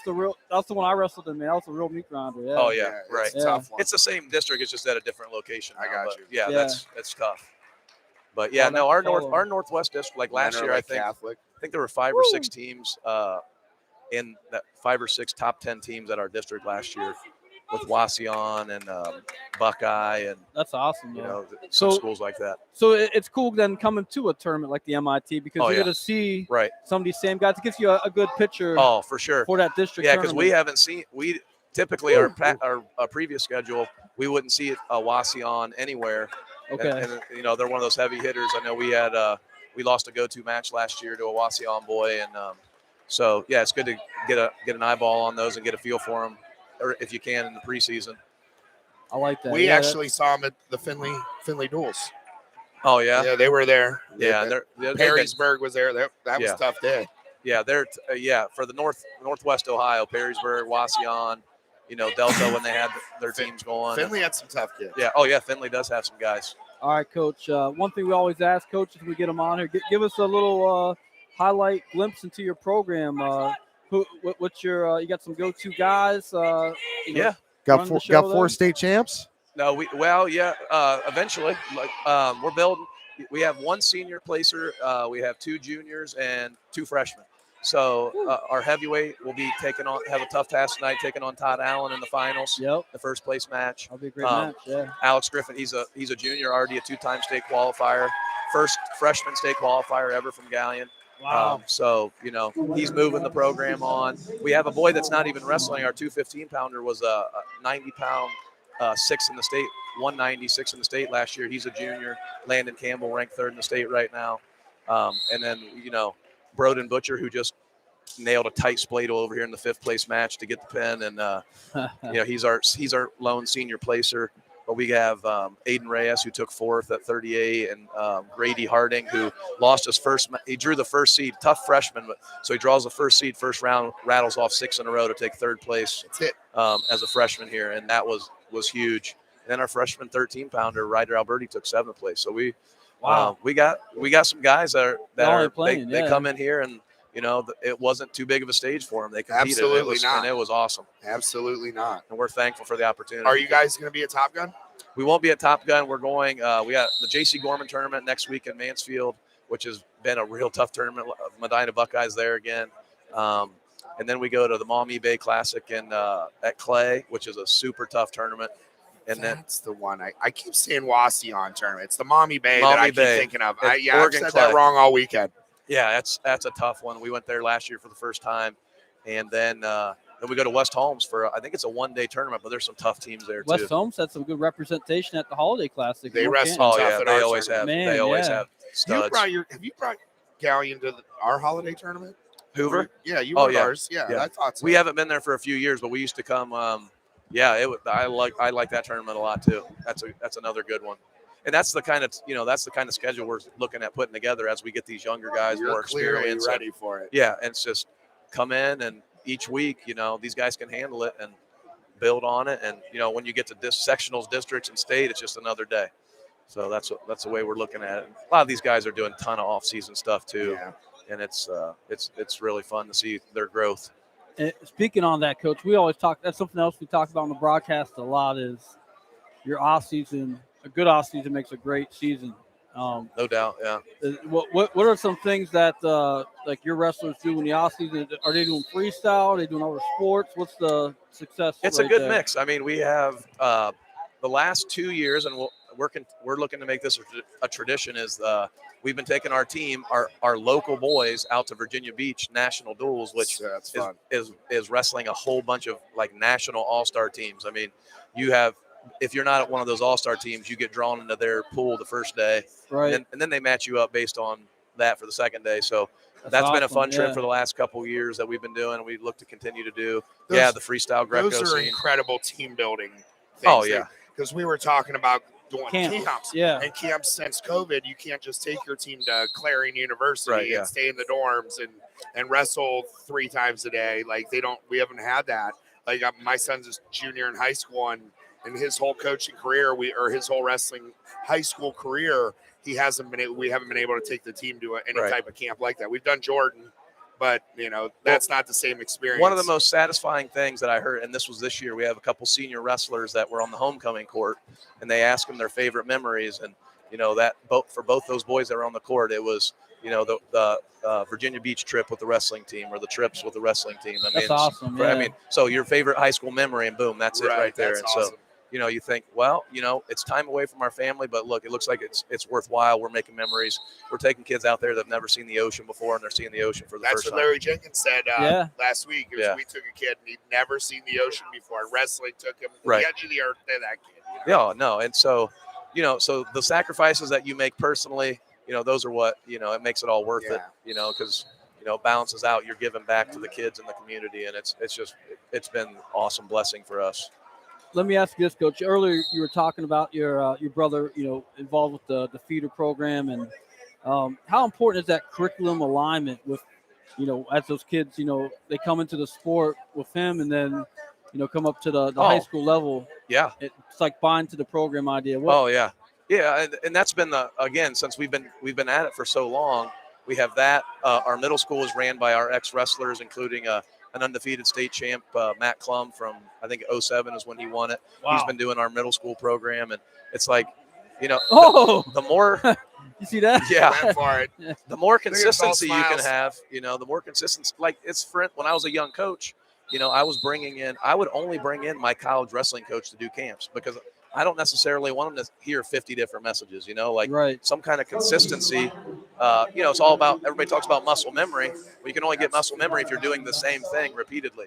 So, but no, up and down, we have guys that wrestle for us to know what we're trying to get done. And like I said, at that youth level, yeah, it's super important. I mean, because at first it wasn't like that. We had guys that would coach that were great people, but they just, and you don't have time to coach them during the season. So it's like, you take what you can get. But now that alignment has, again, that's why we are where we are. And obviously all the work that the kids put in. Oh, went for that cement mixer. Yeah, he just had a front headlock, though. Yeah. How you expect to keep him on his back. Oh, boy, he's nasty. Coach Gilmore going for another one. Another one, yeah. Oh, this is, this kid's a hammer. Yeah, he's about ready to rip his head clean off. Blaine Christman. That's tight as all get from out. Medina, and that's when you feel bad for that kid's mom because she has to watch that. That's rough. 23 seconds in. Eddie Nettenbach. Yeah, forgive me if I said that wrong, but Buckeye Medina with the pin. Yeah, he's the 175 weight. Yeah, he's good. He's real good, and he'll just go out there and do that too. But that's what you do. The Medina kid is super upset. He's not happy with how that went. That is nothing but motivation that he carries into the wrestling room with him next week. That could be the difference. Something like that, motivating him throughout the work weeks for the next few months, could be the difference in him getting to the state tournament. Coach Gilmore working the officials again. Yeah, he was very clear about it. Guys like us really pride ourselves on those conversations. And chances are the outcome is going to remain. Yeah. If you look over there, third place matchup, we got from the Firelands, Connor Rogers, senior, up against Hayden Burrow, Oak Harbor, and they're getting at it. We got a score of 2-0, and that's in favor of Hayden Burrow from Oak Harbor. No, Jamie, like you were saying with learning from those losses. That's the thing. We had our 38-pounder came in there undefeated, and having a bunch of matches that barely go a minute and a half. He really wasn't learning a whole lot. It's like, and you didn't know much about his gas tank. And so now, I was talking about building that endurance. It's like, I wasn't shocked when that third period came along. When he went into deep water the first time, that's when stuff gets real. It's inevitable that it's going to happen. And so, that's where you learn, and that's where you learn where you're weak, because, you're going to, when fatigue makes you not as smart as you once were, right? You got to clean some of that stuff up. You're not going to accomplish any of your goals if you can't win a war. No, you can't win, a 1 minute, a 1.6 minute battle. You're not going to accomplish your goals if you can't do that. Right. Very few athletes, especially with the development and the skill level of the wrestling, how the wrestling has evolved, can just run through a tournament week in, week out. And it's really not to their benefit if they do, because at some point it's going to catch up to them. Yep. And so, if you're blessed enough to have a bunch of awesome workout partners and you get that every day in the room, then that's a blessing. But if you're, if you don't have somebody push you, or an older guy coach come in to do that with you, you got to get it here. Yeah. And so, it's going to happen. There's always somebody out there, or you get sick or whatever.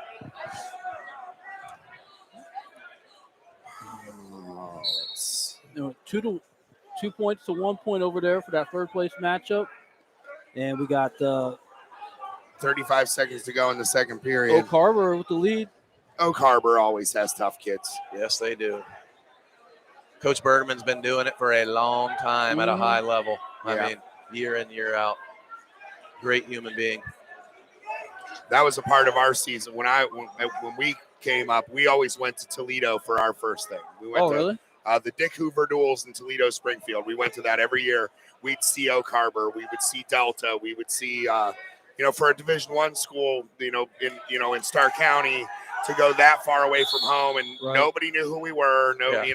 And it was a neat experience. You got to wrestle kids that were from other parts of the state. Yeah. And that was a part of our team building thing. We stayed in a hotel the first weekend, and that was a big part of it too. Oh yeah. The boys love the hotel trips. I mean, we were here, we got done a little earlier than we thought, so we probably didn't need a hotel, but it was good experience. I mean, because, in those big tournaments, we're almost always at a hotel. How long is the trip? Hour and 10? Yeah. Yeah. Just a little over an hour. But, we didn't know if we were getting out of here at 9 or 10, right? Or anything like that. But no, it's good. And the boys, it's like, what are you going to do when you have a bunch of, rowdy high school boys in a hotel, and you're in the public, and they handled it really good. I mean, did you put tape on the door, or did you at least threaten the tape on the door? We just get a card to everybody's room, and we just show up whenever. Hope they don't act like Motley Crue. Yeah, right. No, when my brother did bed checks last night, we told him, hey, you're in your bed, lights out by 10 o'clock. High school kids, that's hard for them to do. Right. He went in there about quarter till, everybody was already in bed. It's like, that's nice. Yeah. Good. Breath of fresh air, because you just never know. I mean, kids do silly things sometimes. Yeah. Hey, for real quick, guys, for those who haven't been there before, the way this is set up here, where you have your third and fourth, fifth and sixth, and now you've got the two guys out here waiting to go at 190 as the 175s finish up. What's that moment like over here, knowing that there's still time left on these other matches, and you're just kind of pacing back and forth, looking at your opponent? Me personally, I would relish in the eyes on me moment. I'd feel good about myself. I would be amped and enjoy every second of that. But it's different for every kid. This might be the first time that one of these guys has ever been in the finals. He could be. Yeah. This could be, taking him out of his game a little bit. But it's common knowledge here. They know that they're about to wrestle. They know that they're not going to wrestle until these matches start. It's not like you're on deck for a huge match and all of a sudden there's an injury that catches you off guard. They're well aware of this. They know. No, I know. I think that's, for me personally, that's where a lot of the anxiety came, though. It's the pre-match. I mean, about when you're going to wrestle, but then blood time hits, and then, injury time hits or whatever, something like that. But man, when that anklet's on, you're on the line. That's when, I think a lot of these guys just want the match to get started. Absolutely. And look, now you see it's like last 10 seconds. Yeah. They're like, hey, dapping up, high five, slapping, let's go. Yep. Trent Thomas from Bedford, man, he is ready to go. He's been out there warming up hard, pacing back and forth. I seen him earlier in early rounds, and one of my favorite go-to guys. This is going to be a battle right here. It's going to be a battle, yeah. He's up against this guy from Columbia. Clearly, as you look at both of them, he's thicker up top. I don't think either one of these guys are sweating the stage, if you will, like we were talking about, sitting there waiting for the matches to end. These guys both look focused, relaxed, ready to go. You can tell the guy from Columbia, though, man, he's taking some shots. He's got the cut underneath the eye. He's got the wrap around the head. Battle tested. Yep. Everybody's coming out of here with little stingies on their face, that's for sure. They go hit the shower. They're going to know where they were blocking and down blocking with their head and their face. You get to the point in this sport where it feels good. That's the normal. Yeah. You feel normal when you feel those things. Really excited to see, upper weight classes, 175, 190 pounders, 215s, heavyweight. I mean, and you mentioned your guys, Alex Griffin. Yeah. Okay. And this guy, you said it's Todd Allen who will be facing? Yep. They wrestled a couple times last year. That's 215. Heavyweight. Okay. Yeah, Todd Allen was a state champ as a sophomore. Wow. He's a senior now. I believe he was 7th in the state last year, and he's right now he's ranked 1st. He's a handful. How do you take the psychology as a wrestler of, as a sophomore, I won it all. Yeah. The following year, I placed 7th. Well, yeah, that's just one part of the psychology of being a wrestler. I mean, because it's all psychological. It's, dealing with, your anxiety leading up to a match. It's just you out there, and so, yeah, if you're not resilient, and that, and that's why everybody wants, wrestlers working for them, right? Because they're resilient. You know, they've done hard things, and so every day's different. There's probably not a hard thing that you can give that's going to feel like a wrestling match. You know, whether it be the mental stress, emotional, or the physical, it's just it's just different. Goes back to the old Gable quote, right? Oh yeah, well, yeah, and it's true. I mean, it really is. I mean, it's almost like, you know, it's in some countries they make all their young men do military service, right? You know, and harden them up and turn them into men. And this is about as close as you have, because, you know, it's not a fun game. It doesn't feel like playing basketball or football. It doesn't, you know, it's fun to win, and some guys really enjoy the process, but a lot of it's just really hard work, hoping that you can improve enough to kind of be out there on that center mat someday. Finally, all the hard work that you put into it paid off.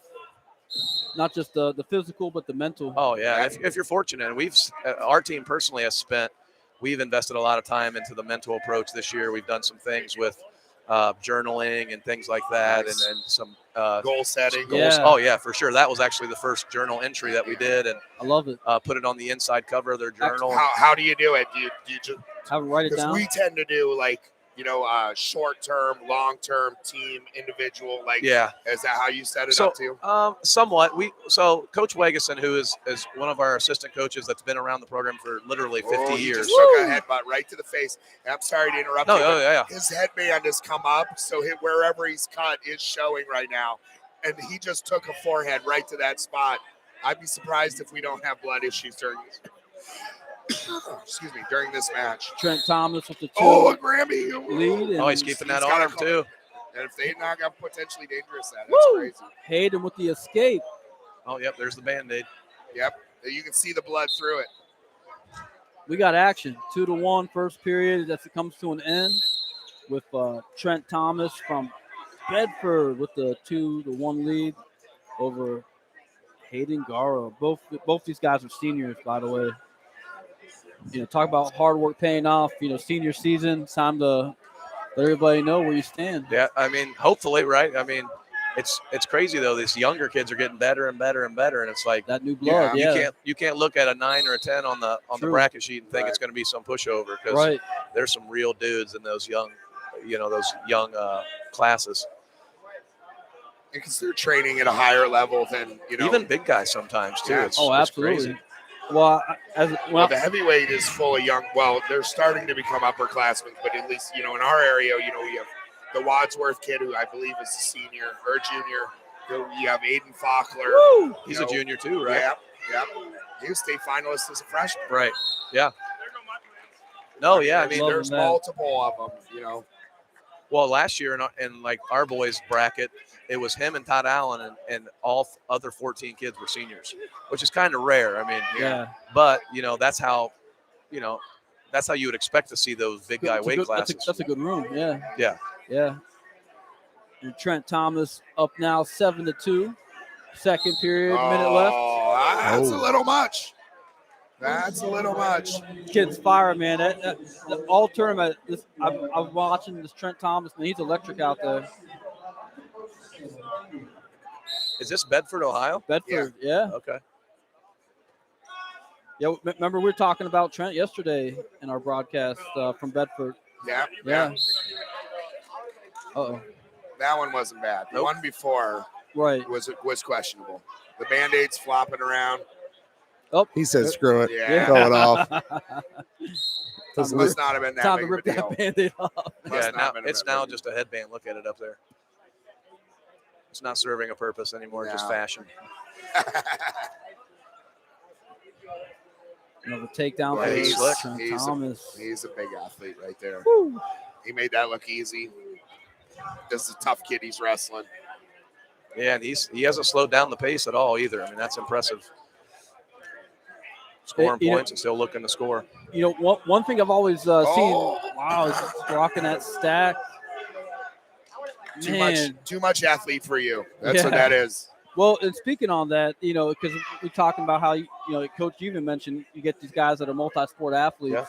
And I see a lot in these upper weights, these kids that are doing very well you'll see them at the college, but they're not wrestling. They're playing ball. They're, Right, they're on the football field. They might be in the lacrosse field. Yeah. Well, I mean, It's, I think there's a lot more opportunities probably in some of those sports, especially football, with so many, big rosters, and a lot of schools have it. But yeah, I mean, most of our big guys, actually all of our big guys, are multi-sport athletes. That's awesome. Whether it be football, baseball, or whatever.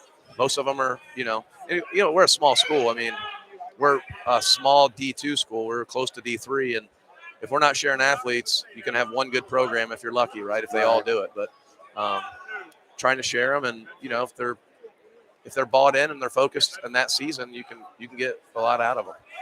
Notre Dame new head football coach Marcus Freeman said his favorite recruit is a multi-sport athlete from the high school level. Yeah. Well, I mean, there's two ways to look at that. It's like, okay, is he a multi-sport athlete because he's just that good of an athlete, or is the multi-sport athlete is he more well-rounded and more athletic because of the multi-sport athlete? Probably a little bit of both. A little bit of both. Yeah. But if you have, especially if you have a guy that can play football at Notre Dame, that's that big of a human being that plays multiple sports, he's pretty athletic, and that you want those guys on the football field for sure. Absolutely. That's good to see that transition like that. Yeah. Yeah. And and here's how you know that wrestlers are special, because anytime there's an offense or defensive lineman that was a wrestler, that's the first thing they say about him. When you're watching a football broadcast on college, he was a high school wrestler. He was a state champ. He was a multiple state champ. It's like, Well, TJ would tell you, TJ, how many times have you been in live game and you were like, dang, I knew this dude was a wrestler? Well, I mean, one of the best guys I had for me was a scout team when I was at Ohio State. He was Dexter Larimore, was the AAU national champ. Wow. So he comes out of Marysville, Indiana, and he's pushing me in practice and getting me better. And at times, I'd play against Minnesota, Illinois, Purdue. He was better than those guys. And he was pushing me harder in practice because he had the leverage, he had the hands, he had the toughness. And there's a different gas tank. There's a different gas tank with those guys, with the guys that train. And then Tim Anderson, that's a whole other story, man. That's just I remember that Tim. behemoth. Yeah. I believe 2-time state champ at Clyde. Yep. I remember being in the hallway at Oak Harbor at sectionals, and it was my senior year, and he was a sophomore heavyweight and just big, goofy, stud wrestler, even as a sophomore. I mean, he was a large human. Here we go. Here's the 215 we've been talking about. That was a hell of a performance by Thomas from bad Bedford. Dude. You ain't lying. How many guys did they have in the tournament? I haven't seen a lot of. I don't know if I saw more than. I don't know if I saw more than him. That singlet kind of stands out. Right. Well, good for him. I wondered who it was. That looks like something that Delta would wear from when we were up there in the catbird seat up there. Yeah. We couldn't really see him that well. That's what I thought was it maybe a Delta singlet. Yeah, it's got a little more neon to it, but it's close. Who do we got here, John? All right, so we got right now in front of us, this is for a 215-pound weight class. This is Zukwa from guy we saw earlier. We're talking about from Beechwood. Yep. And is that Highland? And he is fire, man. Yeah, he's up against Styles there from Highland. And then over there for third and fourth, we have the Ashland match in the Mansfield Senior. That was the one that Caden. We wanted to. Caden Spots. Yep. Spots. Those guys are league foes. They'll wrestle a few times. Yeah, we were standing up there with a few Ashland people, and they were watching that semis match. They were paying real close attention, and they were excited to see this one. This is a cool kind of thing when you see a couple local kids wrestling each other for Mansfield third and fourth. Senior, yeah. Well, they're neighborhood rivals. Speaking of football players, Mackay Bradley from Senior was an All-Ohio linebacker a couple times. Spots was, I think, their Ashland's running back. Oh, really? Yeah, big running back. That's a big running back. Yeah, man. it is. He's been. I think he even played. We scrimmaged them. I'm sure. I think he Coach played, Valentine still the HC. No, he's actually at Mansfield Madison now. He's been out of Ashland for a few years. Actually, the head wrestling coach at Ashland, Scott Cedar, is the head football coach. Okay, that's cool though. I like that. But I think Spots was actually a starting running back for him. He's been as a freshman. He's a junior now. Wow. And Ashland's had good football.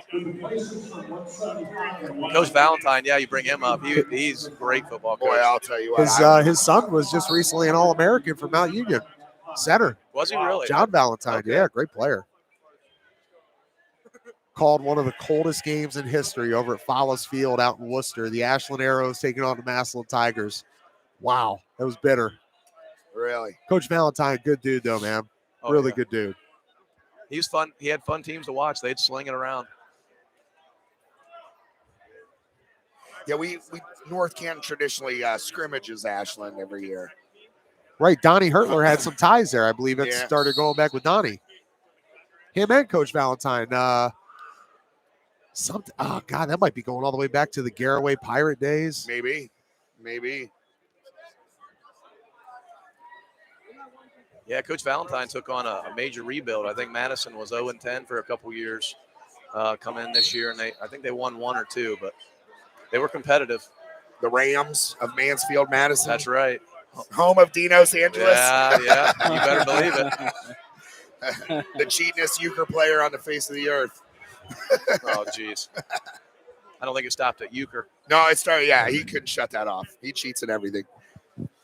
As competitive a friend as I've ever had, and that's the most different bird. That's the most Ohio sport out there, euchre. Yeah, absolutely. Dino's had a couple.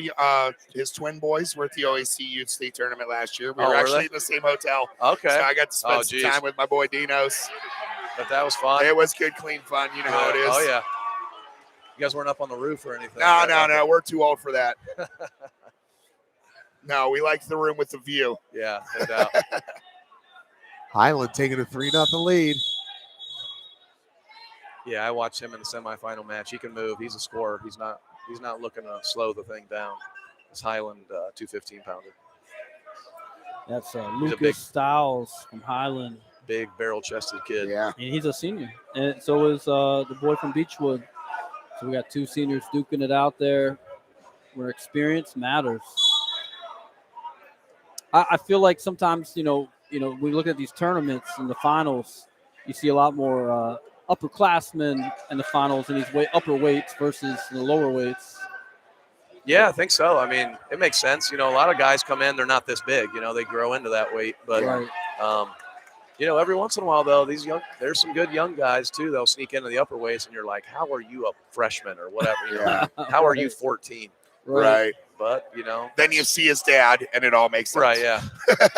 Genetics does impact the deal. But, yeah, just it's good to see him trying to put some points on the board. I know the semi between Bradley and the Beechwood boy, I think it was just nothing but escapes. Yeah, it was. So, Coach, another thing we always touch on, the upper weight evolution, I always call it, because back in my time, it'd be like watching paint dry, seeing these upper weight classes go at it, a little push and pull, guys just locking up, kind of mirroring each other the whole match. Right. Today, and then now we got guys moving like 106 pounders out there. Yeah, I mean that's what you're. It depends on the athlete because you can win both ways. But I think Tommy Rowlands way back in the day at Ohio State showed that you can be you can be a 230, 240 pound heavyweight and attack low on the leg. And you look at a lot of those D1 heavyweights now. Oh, yeah. I know you like that. No, that's one of my favorites. Oh, yeah. He stuck him. Oh, he got out of it. Good effort to get out of that. Right off that double like you preach. Yeah, don't shoot an open double with me. I'll tell you that right now. I'll send you flying. And that's the timing where timing is everything. Yep.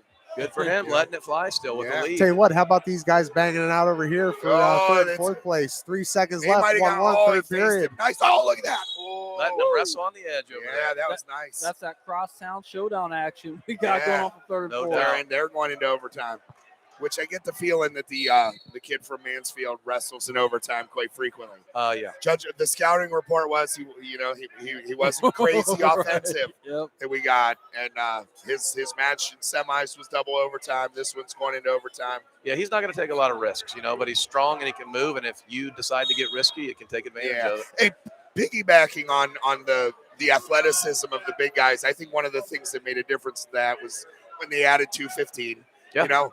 Then there's another big guy in the room to train with you heavyweight. Now, if there's no 215 weight class, then you're only going to have 3 guys that are really trying to make heavyweight. You add that other weight class, now you have 6 guys in the room. It just adds a weight class and adds another dimension of kids. So You know, you get those 2 15-pounders that are a little more lighter on their feet, taking shots at that big guy over in the corner, and then all of a sudden now he's starting to take shots. I think that's a big difference in seeing the athleticism out here. Well, last week, Holiday Hoover Classic, 31 out of 32 of the participants in the heavyweight class showed up, man. Wow. Yeah, that's full bracket. Full bracket, Wow, yeah. For heavyweights? Yeah, I mean, a lot of times, that it seems like that heavyweight and that 106, sometimes those are a little light. 6-pounders are harder to find now than the heavies. Oh, yeah. We don't Going have. to 5. We've struggled to find a 6-pounder the last few years. Got to find like a middle school guy. It's like 75 Well, pounds. I mean, it's like, if they let us take some of the 8th graders, like they do in some of the states. In New York, they did. There's a few states that you can wrestle in 8th and 7th, heard that 8th before, grade. You have to pass in New York at least. You have to pass some sort of just a general test. Like you have to run an 8-minute mile. Something that's like pretty easy to do. Yeah. It's just a standard athleticism type thing. I didn't even know that was That's what I'm pretty sure that's what it is. They have to do it. It's not a very difficult thing. Right. Just to prove that you're an average athlete. Point for Ashland, 2-1. All right, fellas. It was great talking to you. I think I'm going to jump off here for this last match that we have. All right. Yeah. Hey, thank you. Yeah. I appreciate it. Best of luck, Coach. My brother. Appreciate Good it. to see you, man. Great seeing you. It's been a pleasure. Yep, absolutely. 7 seconds left for this guy here. We're probably going to going after it. Yeah, that's your inside linebacker. Give me that dude any day of the week, man. Look at the size of that dude. Incredible. 3 seconds left. Now he's gonna go bottom. Now he's on bottom. We're in like the 4th overtime right now. And we know from the Ironman, TJ, some of these matches will be decided in those last 3 seconds. Right. Oh, well, he left early. There was nobody else wrestling. You can't say it was another whistle. Oh, see, that's where it is. The other official called a caution. He can do that. He can call things like that.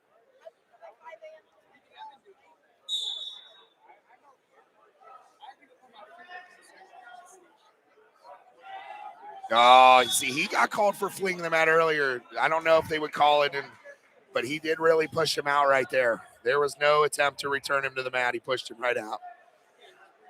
He does that a time or two again. It might cost him. I don't know if there's any stalling calls currently in this match.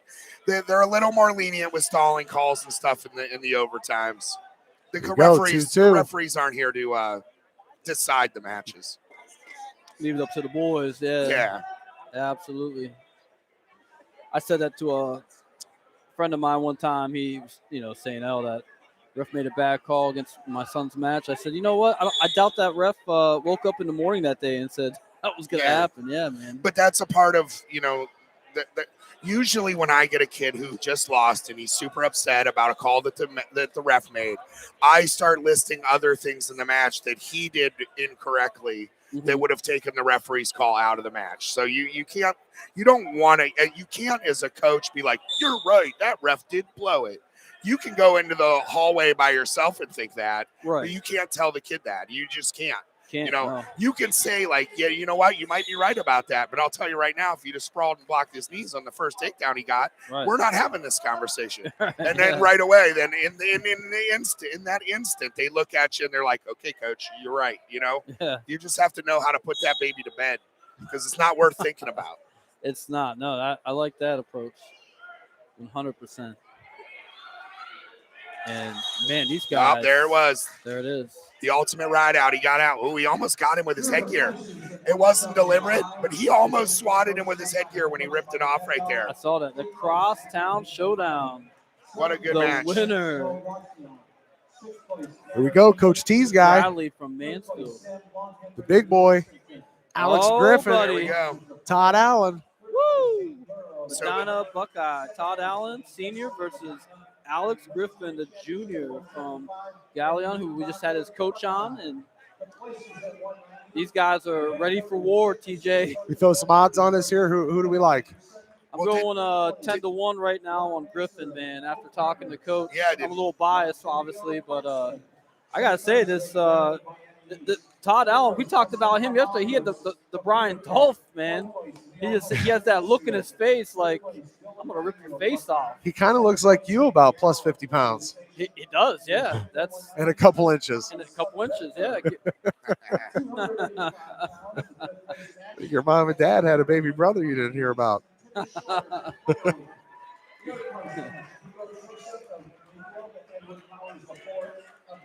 This is going to be a battle right here. Appreciate everybody joining us here on the Stark Media Team YouTube channel for the 46th M.I.T. Medina Invitational Tournament. Been a great 2 days up here. Appreciate my guys to the right of me here, John Lowery and Jamie Fausnight. Rocking and rolling with some of the coaches. Appreciate all of our partners and sponsors making this broadcast possible. Here we go. Heavyweights. Not here. There he's working that 2-on-1. We were talking 2-on-1s yesterday. How that he's doing a good job of controlling it. He's moving the guy. You can really use that to control your opponent. That's great big guy stuff, but it's, they do it to push people around and break their stance. The little guys are a little more offensive with it, but it's a great way to, to create an angle, keep that guy away from utilizing his offense. Absolutely, yeah. That's one of my favorites, man. That 2-on-1. Like to see that early pin for third and fourth place down there, but that took the whole first. And that would have 5 seconds remaining.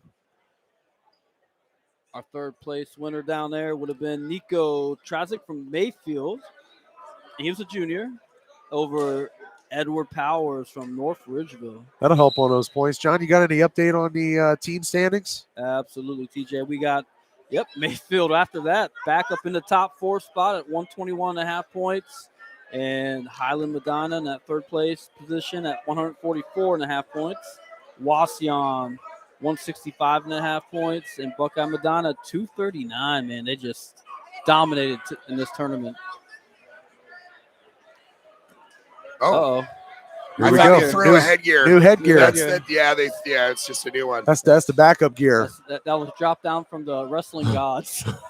Yeah, this is it's a gift. The Allen kid is ranked number 1 in the state right now. This Medina Buckeye senior, he's ranked number 1.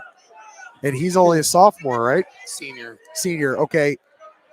He won the state championship as a sophomore. Placed 7th last year. Is that who Matt was talking about? Was this kid here? I believe so. Yep. You know what? I do. Yeah, I think you're right. And I'll tell you what. Jamie, I don't know if you remember this boy from, I'm going to mention is Bo from Elyria. And this kid from Buckeye, Medina, reminds me of Bo, man. He got that same, stance, the power, that look. But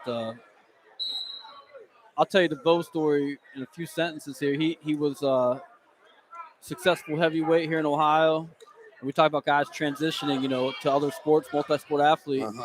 Full ride, Boise State. Boise State drops their wrestling program. But then Boise State's like, wait a minute.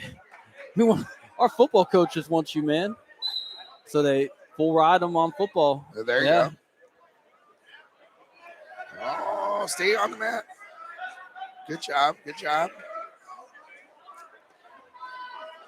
You're wrestling a guy that's, ranked number 1 in the state. You're a heavyweight. Your goal is to you want to get that first takedown, but you also don't want to give up an early lead. 2-on-1 that's nasty. That's how you score for 2-on-1 right there, Jamie. No, he hasn't scored yet. There it is. That's exactly how you do it right there. Yeah.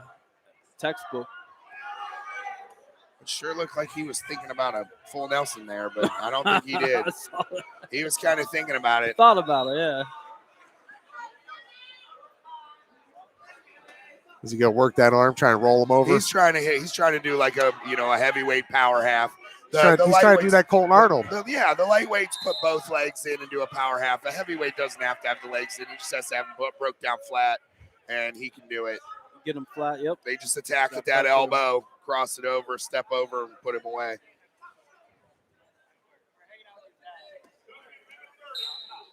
All right, we're at the second period here, and we got Todd Allen, Buckeye Medina with that 2-0 lead over Alex Griffin from Galion.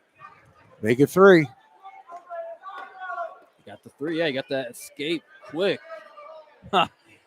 12-second escape, man. That's like what you practice in the room, right? In the room with Jimmy B. In the room with Jimmy B. Shout out to Jimmy B. I know he was really looking forward to us doing a segment on the beach wrestling today. Speedos. Yeah. He mentioned something to me about like a neon green Speedo. He was gonna, I don't know. I don't off think he's lost that much weight. Not yet, maybe. He's getting there. He's getting there. He looks great, but I don't know if he's Speedo ready yet. Ooh, a little I'll tell you what, high this level the attack. Galion kid stuff, man. He's not making it easy for him.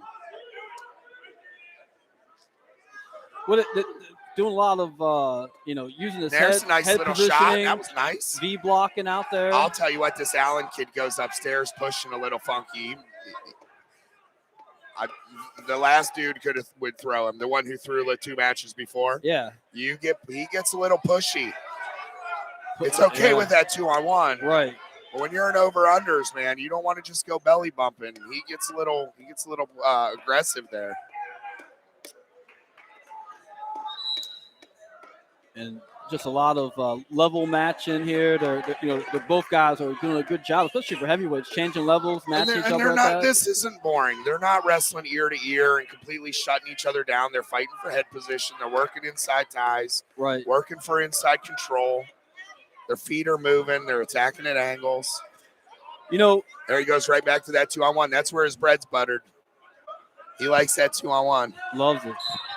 Now let's see if the Galion guy can get out. All right, here we go. Third period. All right, so Jamie, you're the Galion wrestler. You're taking bottom. Third period, you're down 3-0. What's your strategy? I'm getting to my feet as fast as I can. Okay. I do not want that dude to put weight on me. I do not want to get to my belly. No rolls? Maybe? Yeah, I mean, if it's there. It's a lot of body for Todd Allen. See, it depends. If the guy's off your hip, he's out to the side like that, you can't roll him. Yeah. Now, if you're on your base and he's covering your hips like this, then I'm thinking roll. Not on my belly if I'm up on my base. He's doing a good job of getting his hips out to the side and putting pressure on your hands. So, if he's sitting directly behind you, then the rolls are there. So get up to your feet, get that 1 point. Now you got to get that takedown to tie it, right? Is that the approach? Yeah. What you don't want to do is be on your belly with 260 pounds of Medina Buckeye on your back. For sure. Well, the official stopped that action for stalemate. So we're going back to the middle of the mat here to restart, which is definitely in the favor of our nice knee slide right to his feet. That's what you should have done the first time. Perfect. Woo, there it is. It was beautiful. He knee slid. He got his hips out from underneath him. Oh. And he's attacking. Oh. He's all right here. He's all right here. That's right here. That's where it's Love that attack, though. I'll tell you what. Off the escape. The lateral drop is there. Oh, yeah. The lateral drop is there. I'm feeling it. And he's worked. Look, he got the double bundle. He's not going to get it. He's not going to get it. Don't force it, buddy, right? Yeah, you need to let go there. Yeah, now get up. There you go. Get to your feet. Square up. The throws there. It tends to get a little tougher in heavyweights when they get into the third period. They tend to get a little sweaty. It's 45 seconds left. And we got the crowd 3-1 lead for Todd Allen. Woo. What's the strategy here now? You got to go. You got to go. And that's the thing is, pressure, aggressive offense. Don't always have a shot in their back pocket for situations like this because they're too busy pinning people in 5 seconds. They have to be ready for moments like this. You got to be able to go the full 6 minutes. This is who you're going to have to beat for a state title. Right. Going the distance, right? 3 periods. Yeah, let it go. See, he slipped out. It was worth it. He went for it. You can't knock him for that. Love that he went for it, yeah. Yeah.